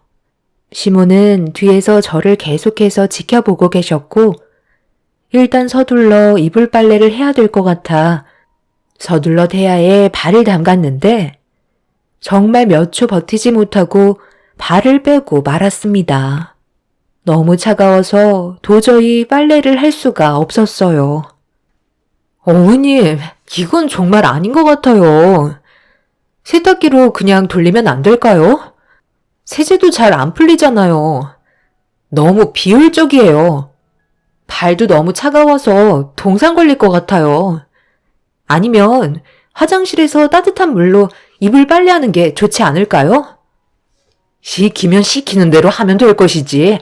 무슨 말이 그렇게 많아? 그래서 지금 못하겠다는 거야? 너 시애미 말을 무시하겠다는 거지? 무시하겠다는 게 아니라 추운 겨울에 왜 밖에서 이불 빨래를 해야 되는지 이해를 할 수가 없어서 그래요. 차라리 날 따뜻할 때 하면 안 될까요? 방법은 많은데 굳이 밖에서 빨래를 할 필요는 없는 거잖아요. 어머님, 제가 지금 옷도 너무 얇게 입고 발도 맨발이라 너무 추운데 몸 좀 녹여야 할 것 같아요. 제가 오늘 무슨 수를 써서라도 이불 빨래 끝낼 테니까 마당에서 빨래만큼은 시키지 말아주세요. 어머님, 준비 다 끝났어요. 동서, 아직까지 시작 안 한 거야? 내가 분명 전화로 얘기했잖아. 어머님께서 시키는 건 토달지 말고 묵묵히 하라고. 그래야 어머님한테 사랑받을 수 있다니까. 일단 벌려놓은 건 끝내야 할 거 아니야? 어머님, 추우니까 빨리 들어오세요. 동서가 알아서 잘 끝낼 거니 너무 걱정하지 마세요. 뭐하고 있어? 동서도 빨리 끝내고 들어와야지. 너무 추워서 계속해서 몸이 움츠려 들고 있는데 시모는 오히려 저를 더 다그치며 빨리 끝내고 들어오라면서 형님을 따라 집으로 들어갔습니다. 따뜻한 거실에서 시모와 형님은 마당에서 떨고 있는 저를 바라보고 있었는데 제 앞에서 시모와 형님이 무언가에 발을 집어넣고 있더라고요. 그걸 빤히 쳐다보고 있는데 충격적이게도 저는 추운 겨울 날씨에 밖에서 발로 이불 빨래를 시키고 시모야 형님은 저를 바라보며 족욕을 하고 있었습니다. 그것도 모자라 서로 웃으면서 군고구마를 까먹고 있는데 이건 아닌 듯 싶더라고요. 너무 화가 나서 제가 시모를 노려보고 있자 시모는 손짓으로 서둘러 빨래를 하라고 재촉하셨고 저는 시모와 형님이 보는 앞에서 대화를 엎어버렸습니다. 제가 돌발 행동을 보이자 시모와 형님은 족욕을 하다가 벌떡 일어났고 급하게 마당 밖으로 뛰쳐나와 잘못이 없는 저에게 화를 내기 시작했어요. 너 지금 뭐 하는 짓이야? 내가 분명 이불 빨래를 시켰지 대야를 엎어버리라고 시켰니? 우리 집 며느리로 들어왔으면 말을 따라야 되는 건 당연한 거 아니야? 이제 보니까 너 아주 버릇이 없구나. 내가 마지막으로 얘기하는데 더러워진 입을 제대로 빨지 않으면 오늘 집에는 못 들어올 줄 알아라. 네가 왜 이런 대우를 받는지 몰라? 시집 올 때 어떻게 했어? 내가 너희 집안 사정이 하도 어렵다고 하길래 예단으로 1억 요구했는데 결국 힘들다며 2천 해오지 않았니? 내 아들과 결혼은 하고 싶은데 돈은 주고 싶지 않다는 거였잖아. 그래서 채우지 못한 금액만큼 몸으로 때우라는 건데 그것마저 싫다는 거야? 내 아들을 공짜로 데려갔으면 최소한의 양심은 있어야지. 마지막으로 경고하는데 이불 빨래 오늘 안으로 끝내지 않으면 집에 발도 들이지 못할 거니까 생각 잘하고 판단해라. 지금 여기에서 너를 편들어줄 사람은 아무도 없다는 거 몰라? 저 그냥 돌아갈게요. 그이랑 결혼 생활은 유지하겠지만 어머님 며느리로 살고 싶은 마음은 없을 것 같네요. 제가 시모에게 반감심을 품게 되자 그런 저를 보며 화가 많이 나셨는지 시모는 수돗물에 물을 틀어 제 몸에 뿌리기 시작했어요. 온몸이 찬물에 젖어버렸고 찬바람으로 인해 체온이 급격하게 떨어지기 시작하면서 입술이 떨려오고 있었습니다. 형님은 시모 뒤에서 저를 한심하다는 듯 바라보며 시모가 시키는 대로 빨리하고 들어왔으면 이런 일도 없지 않았냐고 한숨을 내쉬더니 시모를 모시고 집 안으로 들어갔네요. 시모는 절대 들어오게 해선 안 된다며 집안 구석구석 돌아다니시더니 문이란 문은 죄다 잠가 버리셨어요. 시모의 행동은 제가 어떻게 돼도 상관없다는 걸 확실하게 느낄 수 있었죠. 그리고 마지막으로 제 얼굴을 보시며 이불 빨래를 빨리 끝내라는 손짓을 끝으로 커튼을 치셨습니다. 너무 화가 나고 제가 왜 이런 대접을 받아야 하는지 이해할 수가 없어 결국 참고 있던 눈물이 쏟아지고 말았습니다.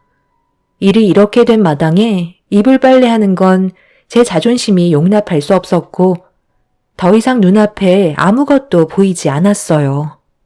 그때 당시 저는 제정신이 아니었는지 옆에 쌓여있던 이불들을 전부 다 질질 끌어 시부가 키우시는 소축사에 전부 다 던져버렸네요. 제가 조용해지자 밖의 상황이 궁금했는지 시모는 갑자기 커튼을 옆으로 치시더니 밖을 살피셨어요. 그런데 눈앞에 보여야 될 제가 없어지고 많은 이불이 사라지자 시모는 당황했는지 급하게 밖으로 나왔습니다. 시모의 뒤를 따라 나온 형님은 제가 소축사에 이불을 전부 다 던져버린 걸 발견했는지 비명을 질렀고 뒤이어 시모와 소들의 배설물에 범벅이 되어버린 이불들을 바라보시더니 비명을 지르셨습니다. 저는 시모와 형님 앞에 나타나 삽으로 소의 배설물이 한가득 담겨있는 통을 얼굴을 향해 쏟아 부었고 무방비 상태로 머리 위로 뒤집어 쓴 시모와 형님은 난리가 나고 말았습니다. 시모에게 받았던 상처가 너무나도 컸던 저는 시모가 했던 행동 그대로 수도에 물을 틀어 형님과 시모를 향해 뿌려버린 뒤 저를 잡으려고 달려오는 시모와 형님을 피해 급하게 집 안으로 들어가 문을 걸어 잠갔습니다. 시모는 당장 문을 열라고 난리를 치셨지만 문을 열어줄 생각은 조금도 없었습니다. 그렇게 문 밖에서 한참 동안 난리를 친 시모와 형님은 얼굴에 묻은 배설물 때문에 서로 오바이트를 하며 마당에 있는 찬물로 온몸을 씻어내기 시작했고, 전세가 역전이 되자 시모는 저에게 결국 두 손 들고 용서를 구하셨네요. 하지만 결혼한 지 얼마 되지 않았던 저를 막대한 시모와 뒤에서 계속해서 화를 부추겨 세운 형님을 용서하고 싶지 않았습니다. 저도 부모님한테는 귀한 자식인데 그런 저를 함부로 대했다는 게 너무 화가 났었어요. 너무 서러운 감정이 북받친 상태에서 남편에게 이런 상황을 알려줘야 할 것 같아 전화를 했는데 핸드폰이 꺼져 있더라고요.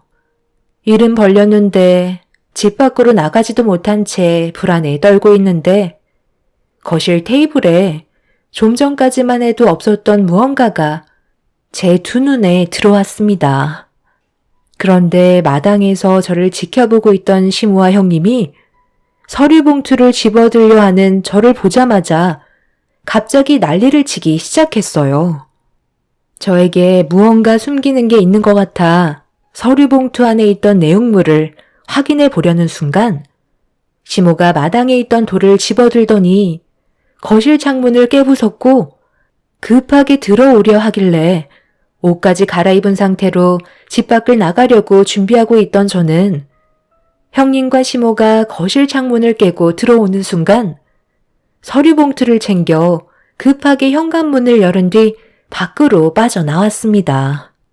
시모와 형님은 저를 잡겠다며 미친 듯이 뛰어왔고 저는 잡히지 않으려고 서류 봉투를 손에 꽉 쥔 채 최대한 온 힘을 다해 전력 질주를 하게 되었네요. 체력적으로 자신이 있던 저는 시모와 형님을 따돌릴 수 있었고 일단 서둘러 집으로 오게 되었습니다. 남편에게는 문자로 상황을 알린 뒤 집으로 곧장 오라는 말을 전달한 뒤에 숨을 고른 다음 서류 봉투 안에 있던 서류들을 꺼내 들어 확인을 해봤는데 저는 처음 보는 어려운 내용들이 적혀 있어 정확하게 파악하기에는 어려움이 있었는데 시모와 형님은 제가 가지고 간 서류가 정말 중요한 물건이었는지 곧바로 저희 집 초인종을 쉬지 않고 눌러대기 시작했어요. 인터폰을 켜고 왜 찾아왔냐고 물어보자 시모는 그동안 저를 대했던 행동들에 대해 전부 사과를 하면서 서류만 달라고 애원하셨습니다. 서류에 대해 솔직하게 설명을 해달라고 얘기했지만 그에 따른 답은 해주지 않으셨네요. 그런 것까지 굳이 알아서 좋을 거 없잖아. 내가 그동안 너를 며느리로 인정해주지 않고 함부로 대했던 거에 대해 정말 미안하다. 앞으로 두 번 다시 그런 일은 없을 테니까 우리 처음부터 다시 시작하는 걸로 하자니까. 집에까지 찾아왔는데 현관문 안 열어줄 거니? 제가 현관문을 열면 어머님이 갑자기 돌변하실 것 같아서 문은 열어드리지 못하겠어요. 그리고 이 서류가 뭔지 정확하게 알려주시지도 않았잖아요. 거실 창문을 깨고 들어오실 정도면 제가 봐선 안 될 내용 같은데 솔직히 저는 봐도 모르는 내용이더라고요. 그런데 중요한 건 남이 보면 절대 안 된다는 것쯤은 알 수 있는 것 같아요. 뭔지 확실하게 알고 난 뒤에 다시 돌려드리든지 할게요. 어머님이 모든 걸 자초하신 일이니 그 정도는 감수하시는 게 맞는 것 같은데요? 어차피 동서가 알아봤자 득될 건 하나도 없어. 그건 어머님이랑 내가 사업자 준비하고 있던 서류들이라 중요해서 그런 것 뿐이야. 가족끼리 굳이 얼굴 붉힐 필요는 없잖아? 오늘 일을 계기로 우리의 관계는 충분히 좋아질 수 있다고. 저는 이미 어머님의 가족의 구성원이 될 마음이 떠나버린 상태이고요. 형님도 저를 위하는 척했지만 결과적으로 저를 이용하려고 계획하신 거잖아요. 제가 그런 걸 모를 것 같아요? 어머님과 제 사이를 계속해서 이간질시키고 이불 빨래도 형님 머리에서 나온 거죠?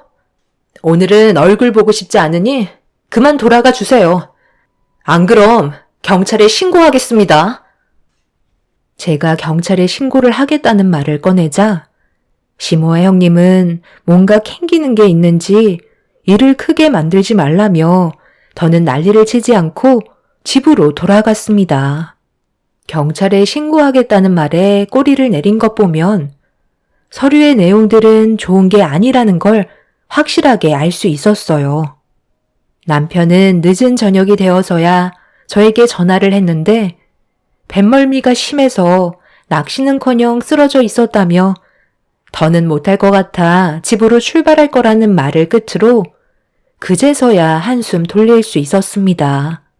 그날 하루 너무 긴장을 했는지 잠깐 누웠는데 잠깐 잠이 든 사이 현관 비밀번호가 눌리는 소리가 들렸어요.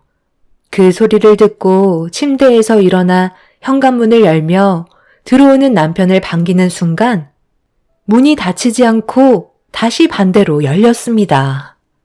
그리곤 시모아 형님이 저를 향해 달려들었어요. 남편도 놀랐는지 급하게 시모아 형님을 말렸지만 이미 제 머리는 시모의 손에 쥐어져 있었네요. 서류를 당장 내놓으라며 난리를 치셨고 남편은 시모아 형님을 진정시키기 위해 서류를 건네주겠다며 겨우 저와 시모를 분리시켜 놓았어요. 언제부터 밖에서 기다리고 계셨던 거예요? 제가 얼마나 놀랐는지 알아요? 이런 식으로 나오면 오히려 역효과인 거 몰라요? 제가 아주 나를 얼마나 무시했는지 알아? 약점 하나 잡았다고 지금까지 나를 괴롭혔다니까? 너도 대충 들었을 거 아니야? 동서, 어차피 우리는 더 이상 가까워질 수 없는 사이가 된 거야. 그러니까 각자 살 길 찾아가면 되는 거라고. 그냥 깔끔하게 서류 주고 관계 끝내면 될 것 같은데? 어디에다 숨겼어? 집안을 쑥대밭으로 만들기 전에 순순히 건네주는 게 좋을걸? 당신이 가지고 있는 그 서류 일단 나한테 줘봐봐. 내가 확실하게 뭔지 봐야 할 것 같아.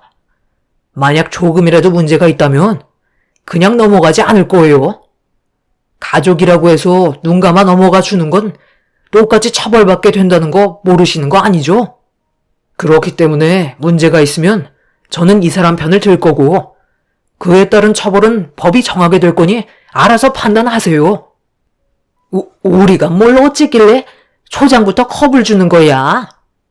나는 큰 며느리랑 사업을 한 것밖에 없다고. 일단 서류나 빨리 내놔라. 남편은 모든 걸 확인하기 전까지 절대로 서류를 넘겨주지 않겠다며 저와 약속을 하게 되었고 저는 그런 남편을 믿고 있었기 때문에 안방으로 들어가 서랍 깊숙이 넣어둔 서류를 꺼내 남편에게 건네주었네요. 그 순간 시모가 서류를 빼앗으려고 자리에서 일어나 발버둥치기 시작하자 남편은 시모를 강하게 밀치더니 서류를 꺼내들어 확인하기 시작했어요. 하지만 남편도 서류의 내용이 생소했는지 알 수 없는 표정을 보이고 있었습니다. 형님은 별거 없으니 빨리 돌려달라며 재촉했고 남편은 손에 들고 있던 서류를 가지고 방 안으로 들어가 누군가와 통화를 하기 시작했어요. 그런데 남편의 한마디에 시모아 형님의 얼굴은 사색이 되었고 문을 발로 걷어차면서 엄마를 정말 고소할 거냐고 소리를 지르며 불안에 떨고 계셨네요. 형수님이 저희 엄마와 계획을 하고 있다는 사업이 이런 쓰레기 같은 짓이었어요? 건축물 대장이 전부 잘못된 것 같은데요? 제가 구청에 일하는 지인이 있어서 물어보니까 월요일 당장 조사를 해봐야 할 것 같다는데요? 도대체 무슨 일들을 꾸미시는 거예요? 뭐긴 뭐예요. 어차피 돈 때문에 그러는 거지. 솔직히 이런 식으로 건물 올리는 사람 수도 없이 많을걸요? 눈속임만 하면 알아서 허가해주고 나중엔 변경하면 되는 건데 그게 뭐가 잘못됐다는 거죠? 저희는 아무런 죄가 없다고요. 형수님과 엄마가 정상적인 절차대로 진행을 하지 않으니까 입주민들만 피해를 보는 거라고요. 나중에 뒷감당 하실 수 있으세요? 남편의 말에 저는 깜짝 놀라고 말았습니다.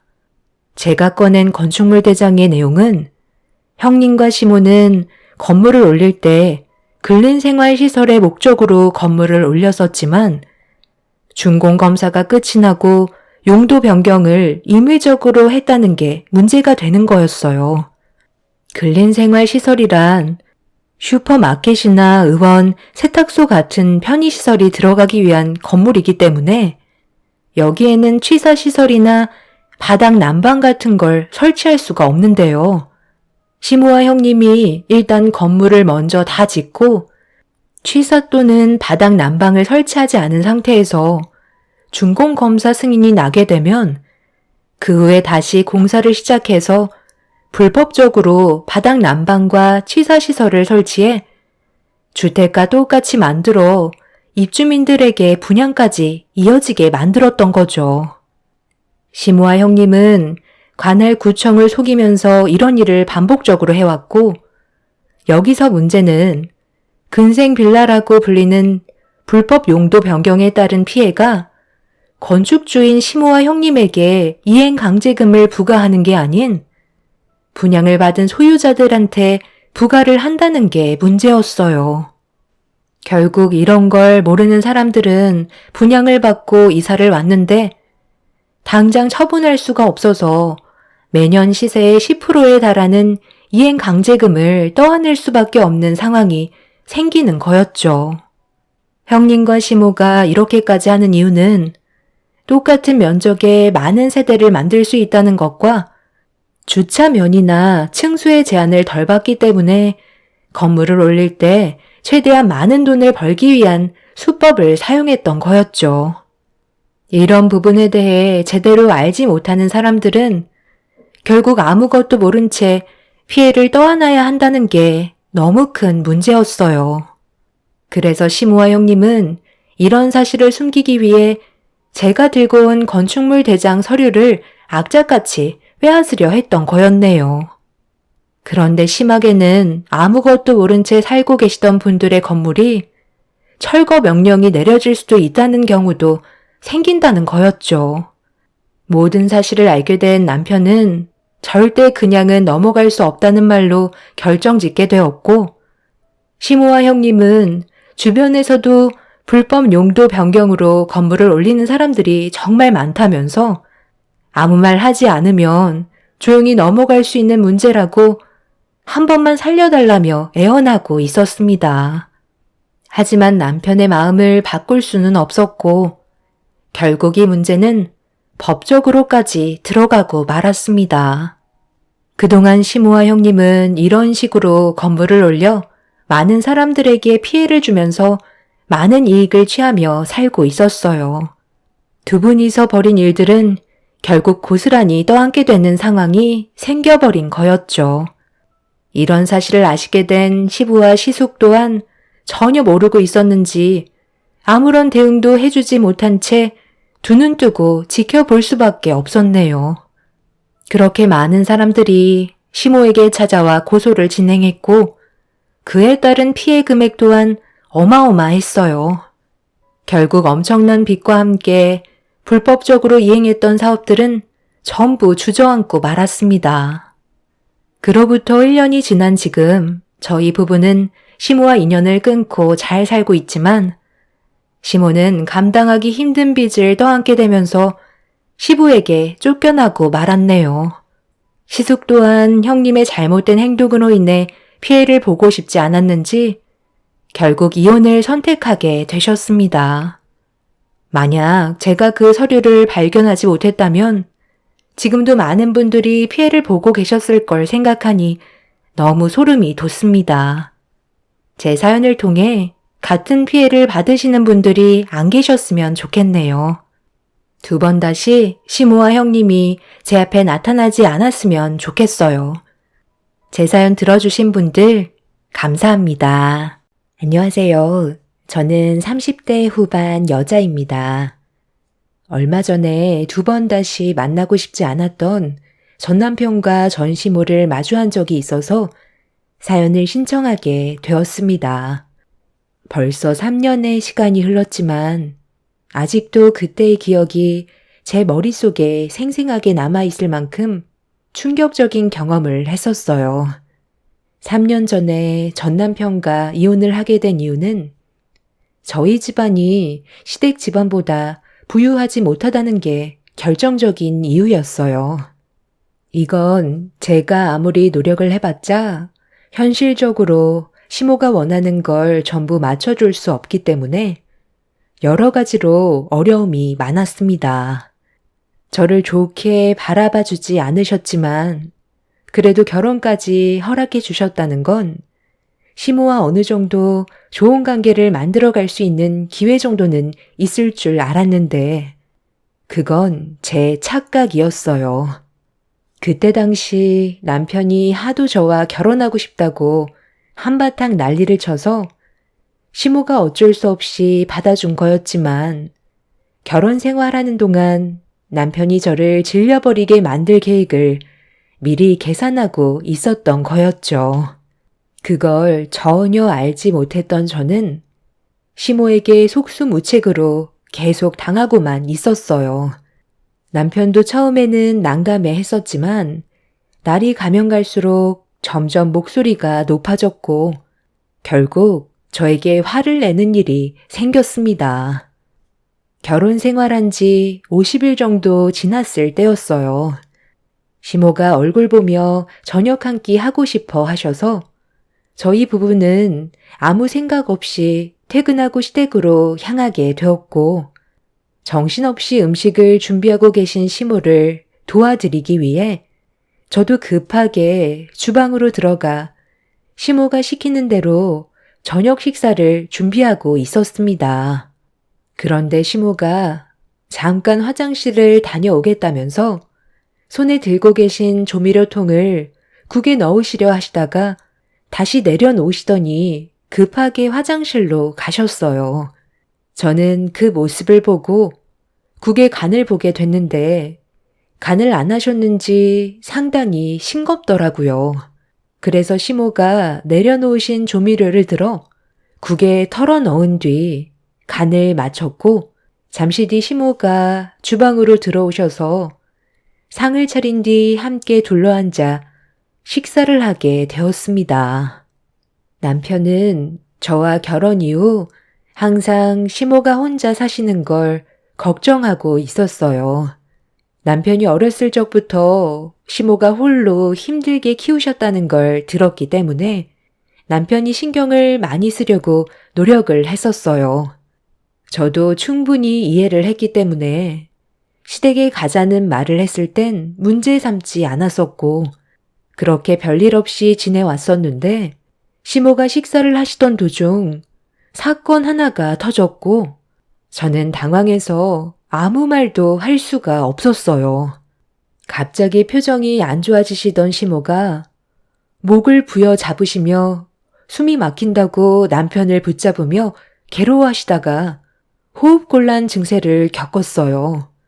너무 갑작스럽게 일어난 돌발 상황이라 어떻게 해야 될지 몰라 그 모습을 지켜만 보고 있었는데 남편이 음식을 살펴보더니 시모가 알레르기가 있다면서 음식에 알레르기를 유발하는 무언가가 있을 거라고 서둘러 119에 전화를 해달라고 저에게 다급히 도움을 요청했어요. 너무 놀란 저는 떨리는 손으로 119에 신고를 했고 그렇게 시모는 응급실로 향하게 되었고 다행히 큰일 없이 회복을 하실 수가 있으셨는데 남편이 저에게 질문을 했어요. 우리 엄마랑 음식을 같이 만들었을 때 당신이 뭐 실수라도 한 게 있었어? 엄마가 조개 알레르기가 있어서 항상 조심하시는 거 내가 알고 있거든. 그런데 갑자기 쓰러지셨다는 건 음식에 들어가면 안 될 게 들어갔다는 거잖아. 당신이 뭘 잘못 넣은 게 있는 거야? 엄마랑 둘이서 음식 준비했으니까 알 거 아니야. 나는 어머님이 시키는 대로 한 것밖에 없는데? 아까 어머님이 미역국 앞에서 조미료통을 들고 계시다가 화장실을 가셔서 내가 간을 봤을 때 싱겁길래 미역국 앞에 놓아두신 조미료를 넣긴 했었거든. 설마 그 조미료통에 조개불말이 들어 있었던 거야? 어머님이 알레르기가 있으시다면 그걸 왜 올려놓으신 거지? 우리 엄마가 미역국에 조미료를 넣으라고 시키지도 않았는데 당신이 임의대로 넣었다는 거네. 그래서 지금 이 사태가 벌어진 거고 내 말 맞지? 아니, 어머님이 미역국 앞에서 조미료통을 들고 계시다가 갑자기 화장실 좀 다녀오시겠다면서 조미료통을 내려놓으셨는데 그걸 어느 누가 넣으면 안 되는 걸로 알겠어. 나는 당연히 싱거우니까 간을 맞출 수밖에 없었다고. 알레르기가 있다고 말 한마디 해줬다면 이런 일은 생기지 않았겠지. 그래서 당신은 지금 잘못이 없다는 거야? 왜 시키지도 않는 짓을 해서 일을 크게 만들어? 우리 엄마가 화장실을 오래 다녀오신 것도 아닌데 그거 못 기다려서 일을 이렇게까지 만들어야 되겠어? 하마터면 정말 큰일 날 뻔했다고. 모르면 가만히나 있지. 당신 때문에 우리 엄마 세상 떠나시면 책임질 거야? 앞으로 항상 시키는 일 외에는 아무것도 하지 마. 우리 엄마는 다른 사람들과 달리 알레르기 반응이 엄청 심하게 올라오신다고. 아유, 됐다. 그만해라. 미리 말을 해주지 않았던 내 잘못이지. 지금은 많이 괜찮아졌으니까 너무 뭐라고 하지 마라.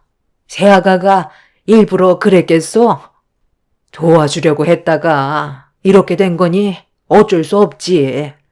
아까 화장실 가기 전에 내 아들이 먹을 미역국을 따로 퍼놓은 다음 간을 따로 맞추려고 했었거든.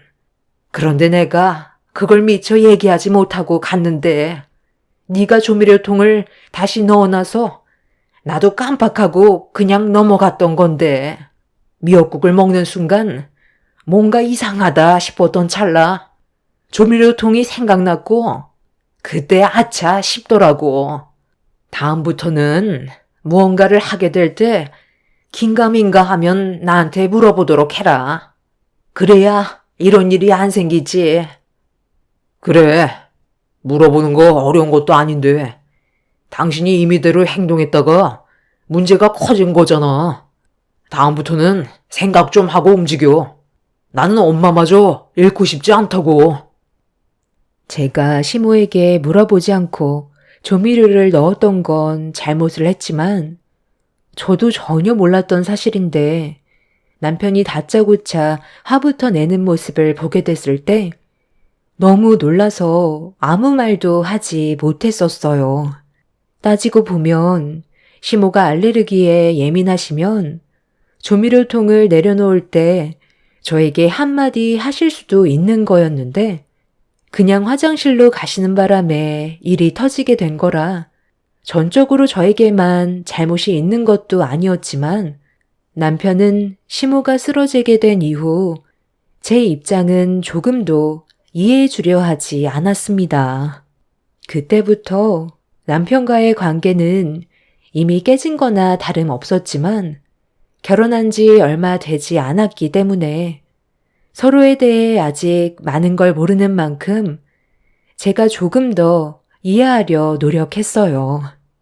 시모가 퇴원을 하시고 집에서 쉬고 계셨을 때 남편이 시모의 건강이 걱정되었는지 한동안 시댁에서 지내길 원했어요. 저는 마음의 준비가 되어 있지 않았는데 제 의견은 전혀 물어보려 하지도 않았었죠. 시모가 알레르기로 쓰러진 게 저 때문이라고 생각하고 있던 남편은 저에게 화가 많이 나 있었습니다.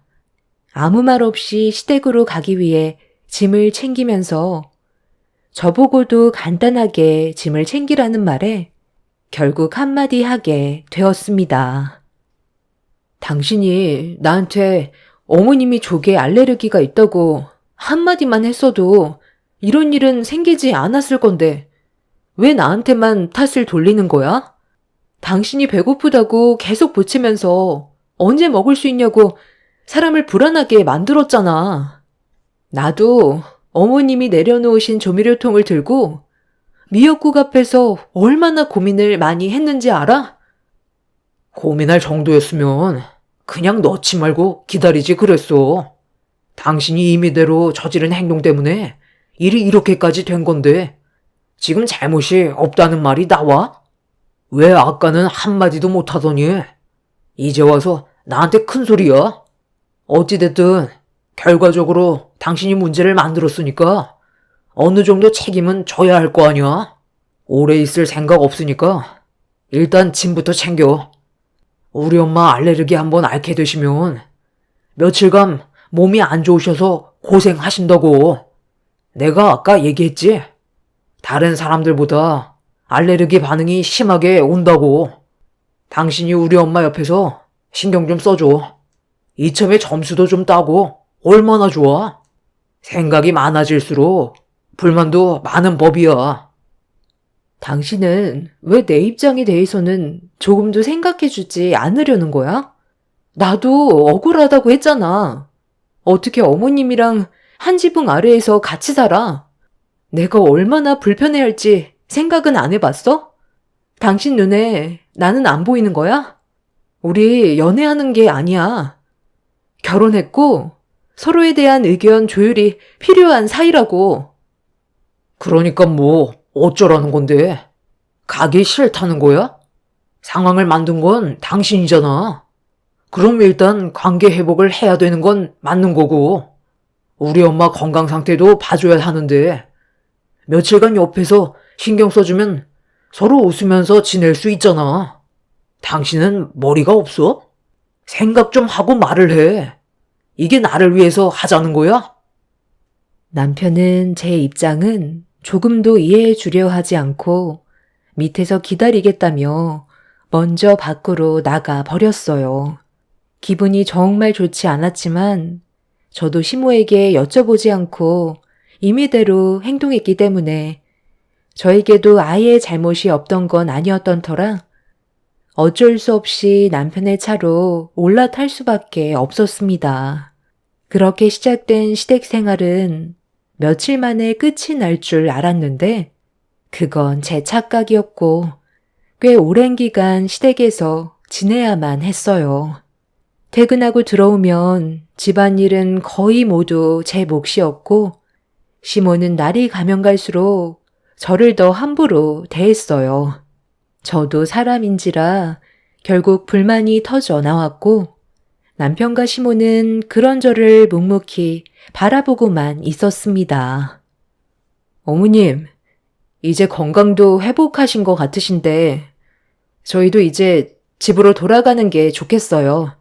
제가 지금 이 사람과 결혼을 한 건지 어머님 가정부로 들어온 건지 모르겠어요. 일주일 정도는 그래도 이해하겠는데 벌써 3달이에요. 어머님이 계속 몸이 안 좋다고 하셔서 저도 말을 하지 못하고 있었지만 이제는 너무 힘들고 지쳐서 더는 못하겠어요. 어머님한테 좋은 말 듣는 것도 아니고 잘하려고 노력을 해도 돌아오는 건 안 좋은 말만 듣게 돼서 지금 많이 지쳐 있다고요. 그래서 집으로 돌아가겠다는 거야? 엄마가 알레르기로 한번 앓게 되면 오래 아프시니까 당신이 좀 이해해달라고 했잖아. 그게 그렇게 싫어? 우리가 남도 아니고 가족인데 서로 조금씩 희생하면서 맞춰 나가는 거지. 당신 입장만 생각할 거면 뭐하러 같이 사는 건데? 나를 사랑해서 결혼했으면 우리 엄마도 그만큼 신경을 써줘야 하는 게 맞는 거잖아. 이런 분위기를 조성하는 것 자체가 문제라고 생각 안 해? 힘들어도 어쩔 수 있겠어. 당신이 일을 이렇게 만들었는데. 아유, 입 아프니까 그만 얘기해라. 뭐 어쩌겠니? 집으로 돌아가고 싶다는데 막을 수도 없고 나는 뭐 너랑 같이 있는 게 편했는 줄 아니? 그래도 어느 정도는 도움 좀 받아서 이제야 몸 좀 괜찮아지는 듯 싶었는데 네가 나를 이렇게까지 싫어하는지 몰랐다. 내가 표현이 좀 거칠고 무뚝뚝해도 우리는 가족이니까 서로 충분히 이해해 줄 거라 생각했다. 하지만 그건 내 착각이었다는 걸 오늘 알 수 있었고, 더는 도와달라고 하지 않을 테니 그만 집으로 돌아가라. 시모는 천천히 몸을 일으키더니 방으로 들어가셨고, 가라앉은 분위기에 남편은 저를 노려봤어요. 저도 그동안 너무 힘들었고 제가 원하던 결혼 생활이 아니라서 집으로 돌아가고 싶다는 말을 한 건데, 흐느끼는 목소리가 시모 방에서 거실에까지 들려오자 남편은 저에게 삿대질을 하면서 너무 생각이 없다고 화를 내며 자리에서 일어났습니다. 시모의 방문을 두드리며 문 좀 열어달라고 남편이 좋게 대화를 풀어나갔지만 시모는 끝까지 방문을 열어주지 않았어요. 결국 남편이 열쇠로 방문을 열었고 시모는 남편의 얼굴을 보자마자 늙으면 세상을 떠나야 한다면서 오열을 하셨습니다. 그 모습을 멀리서 지켜보고 있는데 남편이 저에게 소리를 지르면서 물 한 잔 가지고 오라며 화를 냈어요. 이런 결혼 생활을 상상하지 않았었는데 상상했던 것과는 전혀 다른 방향으로 비켜나가게 되자 남편과의 결혼 생활을 더는 유지하기 어려울 것 같다고 판단하게 되었죠. 그래서 남편한테 이혼하자는 말을 하고 싶어 따로 부르려는데 시모가 저를 방 안으로 부르셨어요.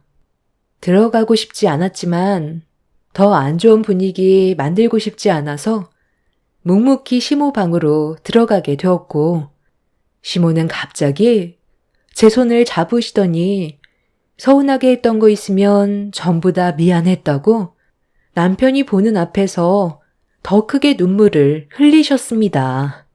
갑작스러운 시모의 행동에 놀란 저는 시모의 손을 뿌리쳤고, 남편은 이런 상황들을 보더니 어른이 먼저 손을 내밀어야 되겠냐고 더 크게 목소리를 높였습니다.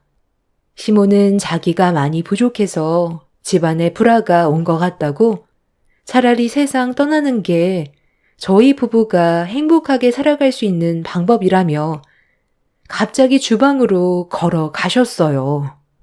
그리곤 해선 안 될 행동을 하시려는데 남편이 그 모습을 보며 기겁을 했고, 저도 시모의 돌발 행동에 너무 놀라 양손을 잡은 뒤 세상을 떠나겠다는 시모를 진정시키려 했지만 워낙 강하게 몸부림을 치셔서 저와 남편이 그런 시모를 말리느라 너무 힘이 들었었어요. 그런데 불안했던 시모의 행동을 말리려던 제가 미끄러지면서 바닥에 넘어졌는데 한쪽 다리가 시모의 발에 걸렸고 제 발에 걸린 시모가 중심을 잡지 못한 채 넘어지면서 쿵 하는 소리와 함께 허리를 부여 잡으셨습니다. 순간적인 정적과 함께 시모의 비명소리에 남편은 급하게 119에 도움을 요청해서 또다시 응급실로 실려가게 되었고, 허리를 움직이지 못하시겠다는 시모의 말에 결국 허리에 반깁스를 하게 되었습니다. 또다시 저 때문에 시모가 다치게 되는 일이 생겨버리게 되었고, 그날 이후 저는 2번 다시 집으로 돌아가겠다는 말을 할 수가 없었습니다. 그렇게 남편과 결혼 생활하는 동안 시댁에서 거의 1년간 시모의 수발을 들으며 온갖 잡다한 일들은 제 몫이 되어 버렸죠. 허리는 한번 다치게 되면 고질병이 된다고 연세도 있으셔서 제대로 움직이지 못하셨어요. 항상 누워만 계셨고 제가 없으면 시모 혼자 하실 수 있는 게 아무것도 없어서 주무실 때 웬 옆에 붙어 있어야만 했습니다. 그렇게 시댁 집안의 가정부가 되어버린 저는 이런 삶이 너무 싫어 매일 밤마다 눈물을 흘리며 잠 한숨 제대로 못 자며 제 인생을 한탄하고 있었는데, 그날 저녁 충격적인 모습이 제 두 눈에 들어왔어요. 온몸에 소름이 돋았고 떨리는 손으로 거칠어진 숨을 고르면서 핸드폰의 모든 장면을 담았습니다. 두 눈으로 보게 된 광경은 거동조차 할 수 없었던 시모가 거실로 걸어 나오셔서 그날 하루 온몸이 뻐근했는지 스트레칭을 하고 계셨어요. 좀 전까지만 해도 저에게 부축을 받으셨는데 전혀 다른 사람의 모습으로 어두운 거실을 돌아다니셨습니다. 1년 가까이 저를 속여왔다는 걸 알게 된 저는 화가 머리끝까지 올라왔고 냉장고를 뒤지고 있던 시모의 모습이 너무 소름이 돋고 어이가 없어서 시모가 그동안 저를 속인 현장을 잡기 위해 서둘러 거실로 나가 불을 켰어요. 거실이 환해지자 시모는 화들짝 놀라서는 당황해 하시더니 휠체어 쪽으로 달려가셨고 저는 그 모습을 핸드폰에 고스란히 담았죠. 저와 눈이 마주친 시모는 많이 놀라셨는지 아무 일도 없었다는 듯이 연기를 하기 시작했어요. 마침 잘 됐다. 물이 너무 먹고 싶어서 지금 막 나왔는데 미안하지만 찬물 좀 가져다 줄 수 있니? 내가 요즘 들어 온몸이 더 쑤시는구나. 아, 그래요? 목이 많이 마르시겠죠. 빵을 얼마나 급하게 드셨으면 입주위에 크림이 다 묻었겠어요. 이제 연기 그만하고 어머님이 알아서 드시면 될 것 같은데요? 핸드폰에 이미 다 찍혀 있어요. 그동안 1년 가까이 저를 속인 것도 대단하신데 이렇게 살고 싶으셨어요? 저를 부려먹으니까 기분이 좋았나요? 너를 평생 부려먹으려 했는데 생각보다 너무 일찍 걸려버렸네. 그래, 애초부터 허리 아팠던 적 단 한 번도 없었다. 처음부터 전부 다 거짓이었어. 반대했으면 조용히 떠날 것이지. 너까지 깨감히 내 아들과 결혼을 강행해? 그래서 한번 당해보라고. 지금까지 전부 다 너를 속인 거였다. 어차피 내 아들은 너보다 나를 믿거든. 처음에는 너를 정말 질려버리게 만들어서 이혼시킨 뒤 2번 다시 집 근처에 얼씬도 하지 못하게 만들 생각이었는데 막상 네가 내 집에서 집안일을 전부 다 하는데 얼마나 편하던지 그냥 끼고 살아도 괜찮겠다 싶더라고. 그런데 갑자기 네가 이혼하겠다며 돌발 행동을 하길래 그렇게 되면 내가 또 집안일을 해야 되니까 일부러 네가 넘어졌을 때 발에 걸려 넘어지는 척 하면서 허리를 부여잡았던 거다. 이왕 들킨 거 그냥 내 집에서 평생 눌러붙어 살아라. 내 아들과 결혼 허락해준 것만도 감사하게 생각해야지. 쥐뿔도 없는 집안 걷어들여 줬으면 이 정도는 감수하면서 살아도 되잖아. 그래서 그동안 편했어요. 저는 그것도 모르고 매일 눈물을 흘렸고 저 사람이 항상 내 탓을 할 때마다 너무 마음이 안 좋고 많은 상처를 받았었는데 그걸 뒤에서 지켜보면서 기분이 좋았나 봐요. 제가 피해를 본 만큼 그냥 넘어갈 수 없죠. 당장 이혼할 거고 저를 속인 거에 대해 법적으로 소송 걸 테니까 각오하는 게 좋을 거예요. 아, 그리고 물 달라고 했죠? 정신 차리시게 찬물 드리면 되는 거죠? 속이 뻥 뚫릴 정도로 많이 드세요. 저는 시모의 얼굴에 찬물을 한 바가지 담아서 냅다 부어 버렸어요. 찬물에 온몸이 젖은 시모는 비명을 질렀고 자다가 놀라서 깬 남편은 거실에 있는 저와 시모를 보며 잠이 덜 깬 상태로 상황 파악을 하는 듯 싶었어요. 시모는 남편이 방에서 나오자마자 눈물을 흘리더니 물 한 잔 달라고 했는데 자는 거 깨웠다고 자기한테 물을 끼얹었다며 아무렇지도 않게 거짓말을 하고 있었습니다. 그 말을 들은 남편은 저에게 가까이 오더니 시모의 말이 사실이냐고 물어보는 질문에 핸드폰에 있던 영상을 보여주려는 순간 남편은 제 뺨에 손을 올렸고 들고 있던 핸드폰이 바닥으로 떨어졌습니다. 전후 사정 확인하지도 않고 시모의 말만 믿었던 남편은 저에게 절대로 해선 안 될 행동을 저질렀던 순간이었죠. 저도 그동안 많이 참아왔던 터라 남편의 뺨을 똑같이 올려쳐 버렸어요. 그리고 바닥에 떨어져 있던 핸드폰을 다시 주워들어 시모가 그동안 거짓된 행동을 저질렀다는 걸 보여주었고 영상 속에 있던 시모의 모습을 본 남편은 많이 놀랐는지 입을 다물지 못하고 있었죠. 남편이 당황했는지 제 뺨에 손을 올린 거에 대해 미안하다며 처음으로 사과를 했지만 저는 그 말조차 듣고 싶지 않아 반대쪽 뺨에도 손을 올려 버렸어요. 시모는 제가 남편의 뺨에 손을 올리자 화가 많이 났는지 휠체어에서 벌떡 일어나 저에게 달려들었고 저도 그동안 정말 많이 참았기 때문에 시모와 서로 뒤엉켜 뒹굴어 버렸네요. 결국 돌이킬 수 없는 일들로 인해 저는 남편과 이혼을 하게 되었고 그동안 시모가 저를 속인 거에 대한 피해 보상과 함께 정신적인 고통을 받게 한 부분에 대해 위자료 청구 소송을 진행했어요. 법정에서는 제 손을 들어주면서 그렇게 그 인간들과의 악연이 끝이 나게 되었죠. 2번 다시 만나고 싶지 않았고 과거에 안 좋았던 일들을 전부 잊어버리기 위해 앞만 보며 열심히 살아오다 보니 어느새 저에게 또 다른 남자가 다가왔어요. 그리고 서로 마음이 맞아 결혼까지 하게 되었죠.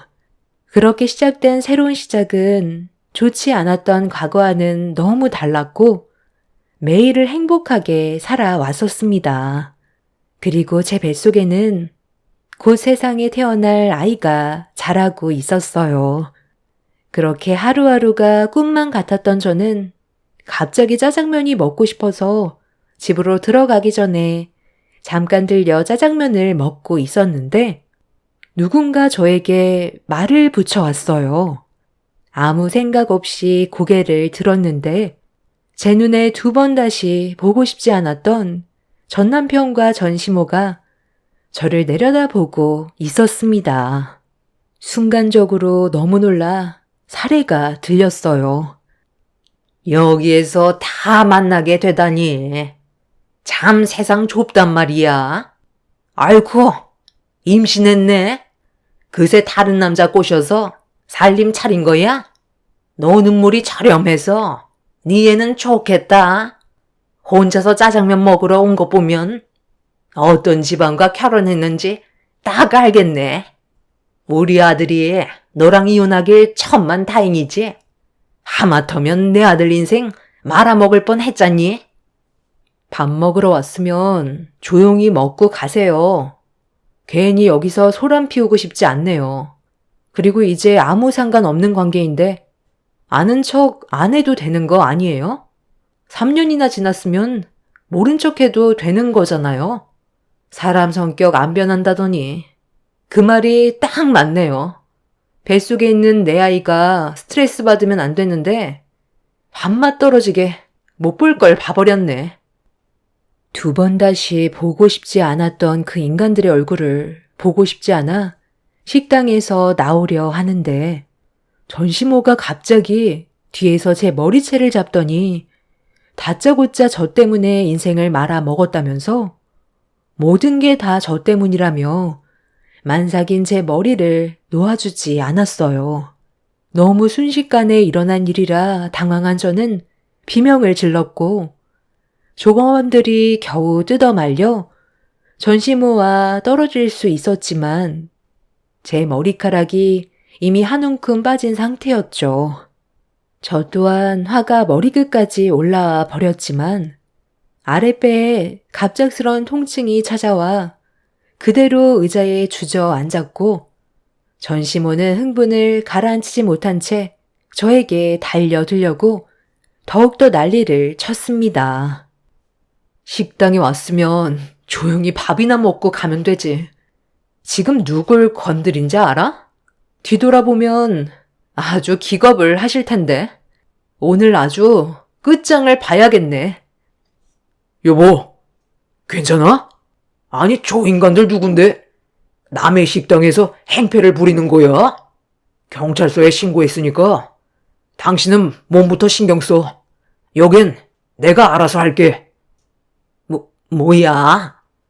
저 덩치가 이 식당 주인이라고? 그럼 네가 저 식당 주인과 결혼한 사이라는 거니? 아들, 우리 여기에 잘못 온 것 같다. 조용히 나가는 게 좋겠어. 그러니까 그냥 조용히 밥만 먹고 가자고 했잖아요. 엄마 때문에 이게 뭐야? 오늘 하루 종일 굶은 거 알면서 왜 일을 크게 만들어요? 제가 여기 식당 주인이랑 결혼했는지 누가 알았겠어? 경찰에 신고했다잖아. 빨리 도망치지 않으면 우리 더 큰일 난다는 거 몰라? 혹시 오늘 식사 초대받았던 분들인가요? 불우유 초청으로 몇 분 모시기로 했는데 당신들이 오늘 우리 식당에서 식사를 할 예정이었던 건가 봐요? 아니, 그게 우리 아들이 어제 신청했거든요.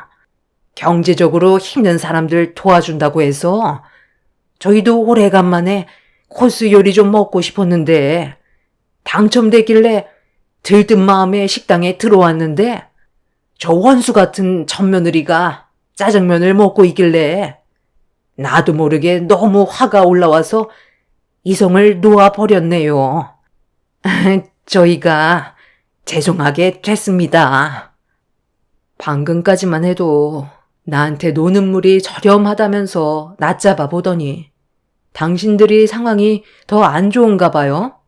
우리 남편이 추진하는 불이유 돕기에 신청한 걸 보면 저기 좀 전에 있었던 일은 미안해. 밥 안 먹고 갈 테니까 그냥 보내주면 안 될까? 경찰이 오면 우리 정말 곤란하거든. 너랑 이혼하고 나서 우리 엄마랑 내가 큰돈 한번 만져보겠다고 요즘 남들 다 아는 코인인가 뭔가 했다가 쫄딱 망해서 지금 노숙 생활을 하고 있는 중이야. 며칠 제대로 먹지 못해서 우리 엄마가 많이 예민해졌었나 봐. 정말 미안해. 그러니까 우리 그냥 돌려보내주면 안 될까? 내가 이렇게 부탁할게. 경찰 오면 곤란한 상황이 생긴다고. 전 남편과 시모는 재혼남 얼굴을 보자 쌍으로 대발작했고 저에게 용서를 구했지만 현 남편은 절대 선처는 없다며 제 몸에 손을 댄 거에 대해 법적 처벌을 받길 원하고 있었어요. 결국 경찰들이 식당으로 오게 되었고 전시모와 전 남편이 왜 경찰을 피하려는지 알 수 있게 되었죠. 식당에서 음식을 먹고 도망 다닌 적이 한두 번이 아니었다는 걸 알 수 있었습니다. 저희 집안보다 잘 살았던 사람들이었는데 한 번의 잘못된 결정이 모든 걸 잃게 되어 버렸던 거죠. 지금 현재 남편은 전 시모와 전 남편에게 법적 처벌을 요구하고 있습니다. 임산부를 건드렸다는 것 자체가 문제가 크기 때문에 합의해 주지 않고 있어요. 두 번 다시 만나고 싶지 않았던 인간들을 또다시 이렇게 만나게 되니 기분이 별로 좋지 않네요. 하루빨리 모든 게 정리가 되고 저희들 앞에서 사라졌으면 좋겠어요. 상황이 바뀌어도 성격은 변하지 않는다는 걸 이번 일을 통해 많은 걸 알 수 있게 되었습니다. 그 인간들과의 악연을 끊어냈던 게 정말 잘한 선택이었던 것 같아요. 곧 세상 밖으로 나오게 될 제 아이와 그리고 저와 아이를 지켜줄 남편과 남은 인생 행복하게 살고 싶습니다. 제 사연 들어주신 분들 감사합니다.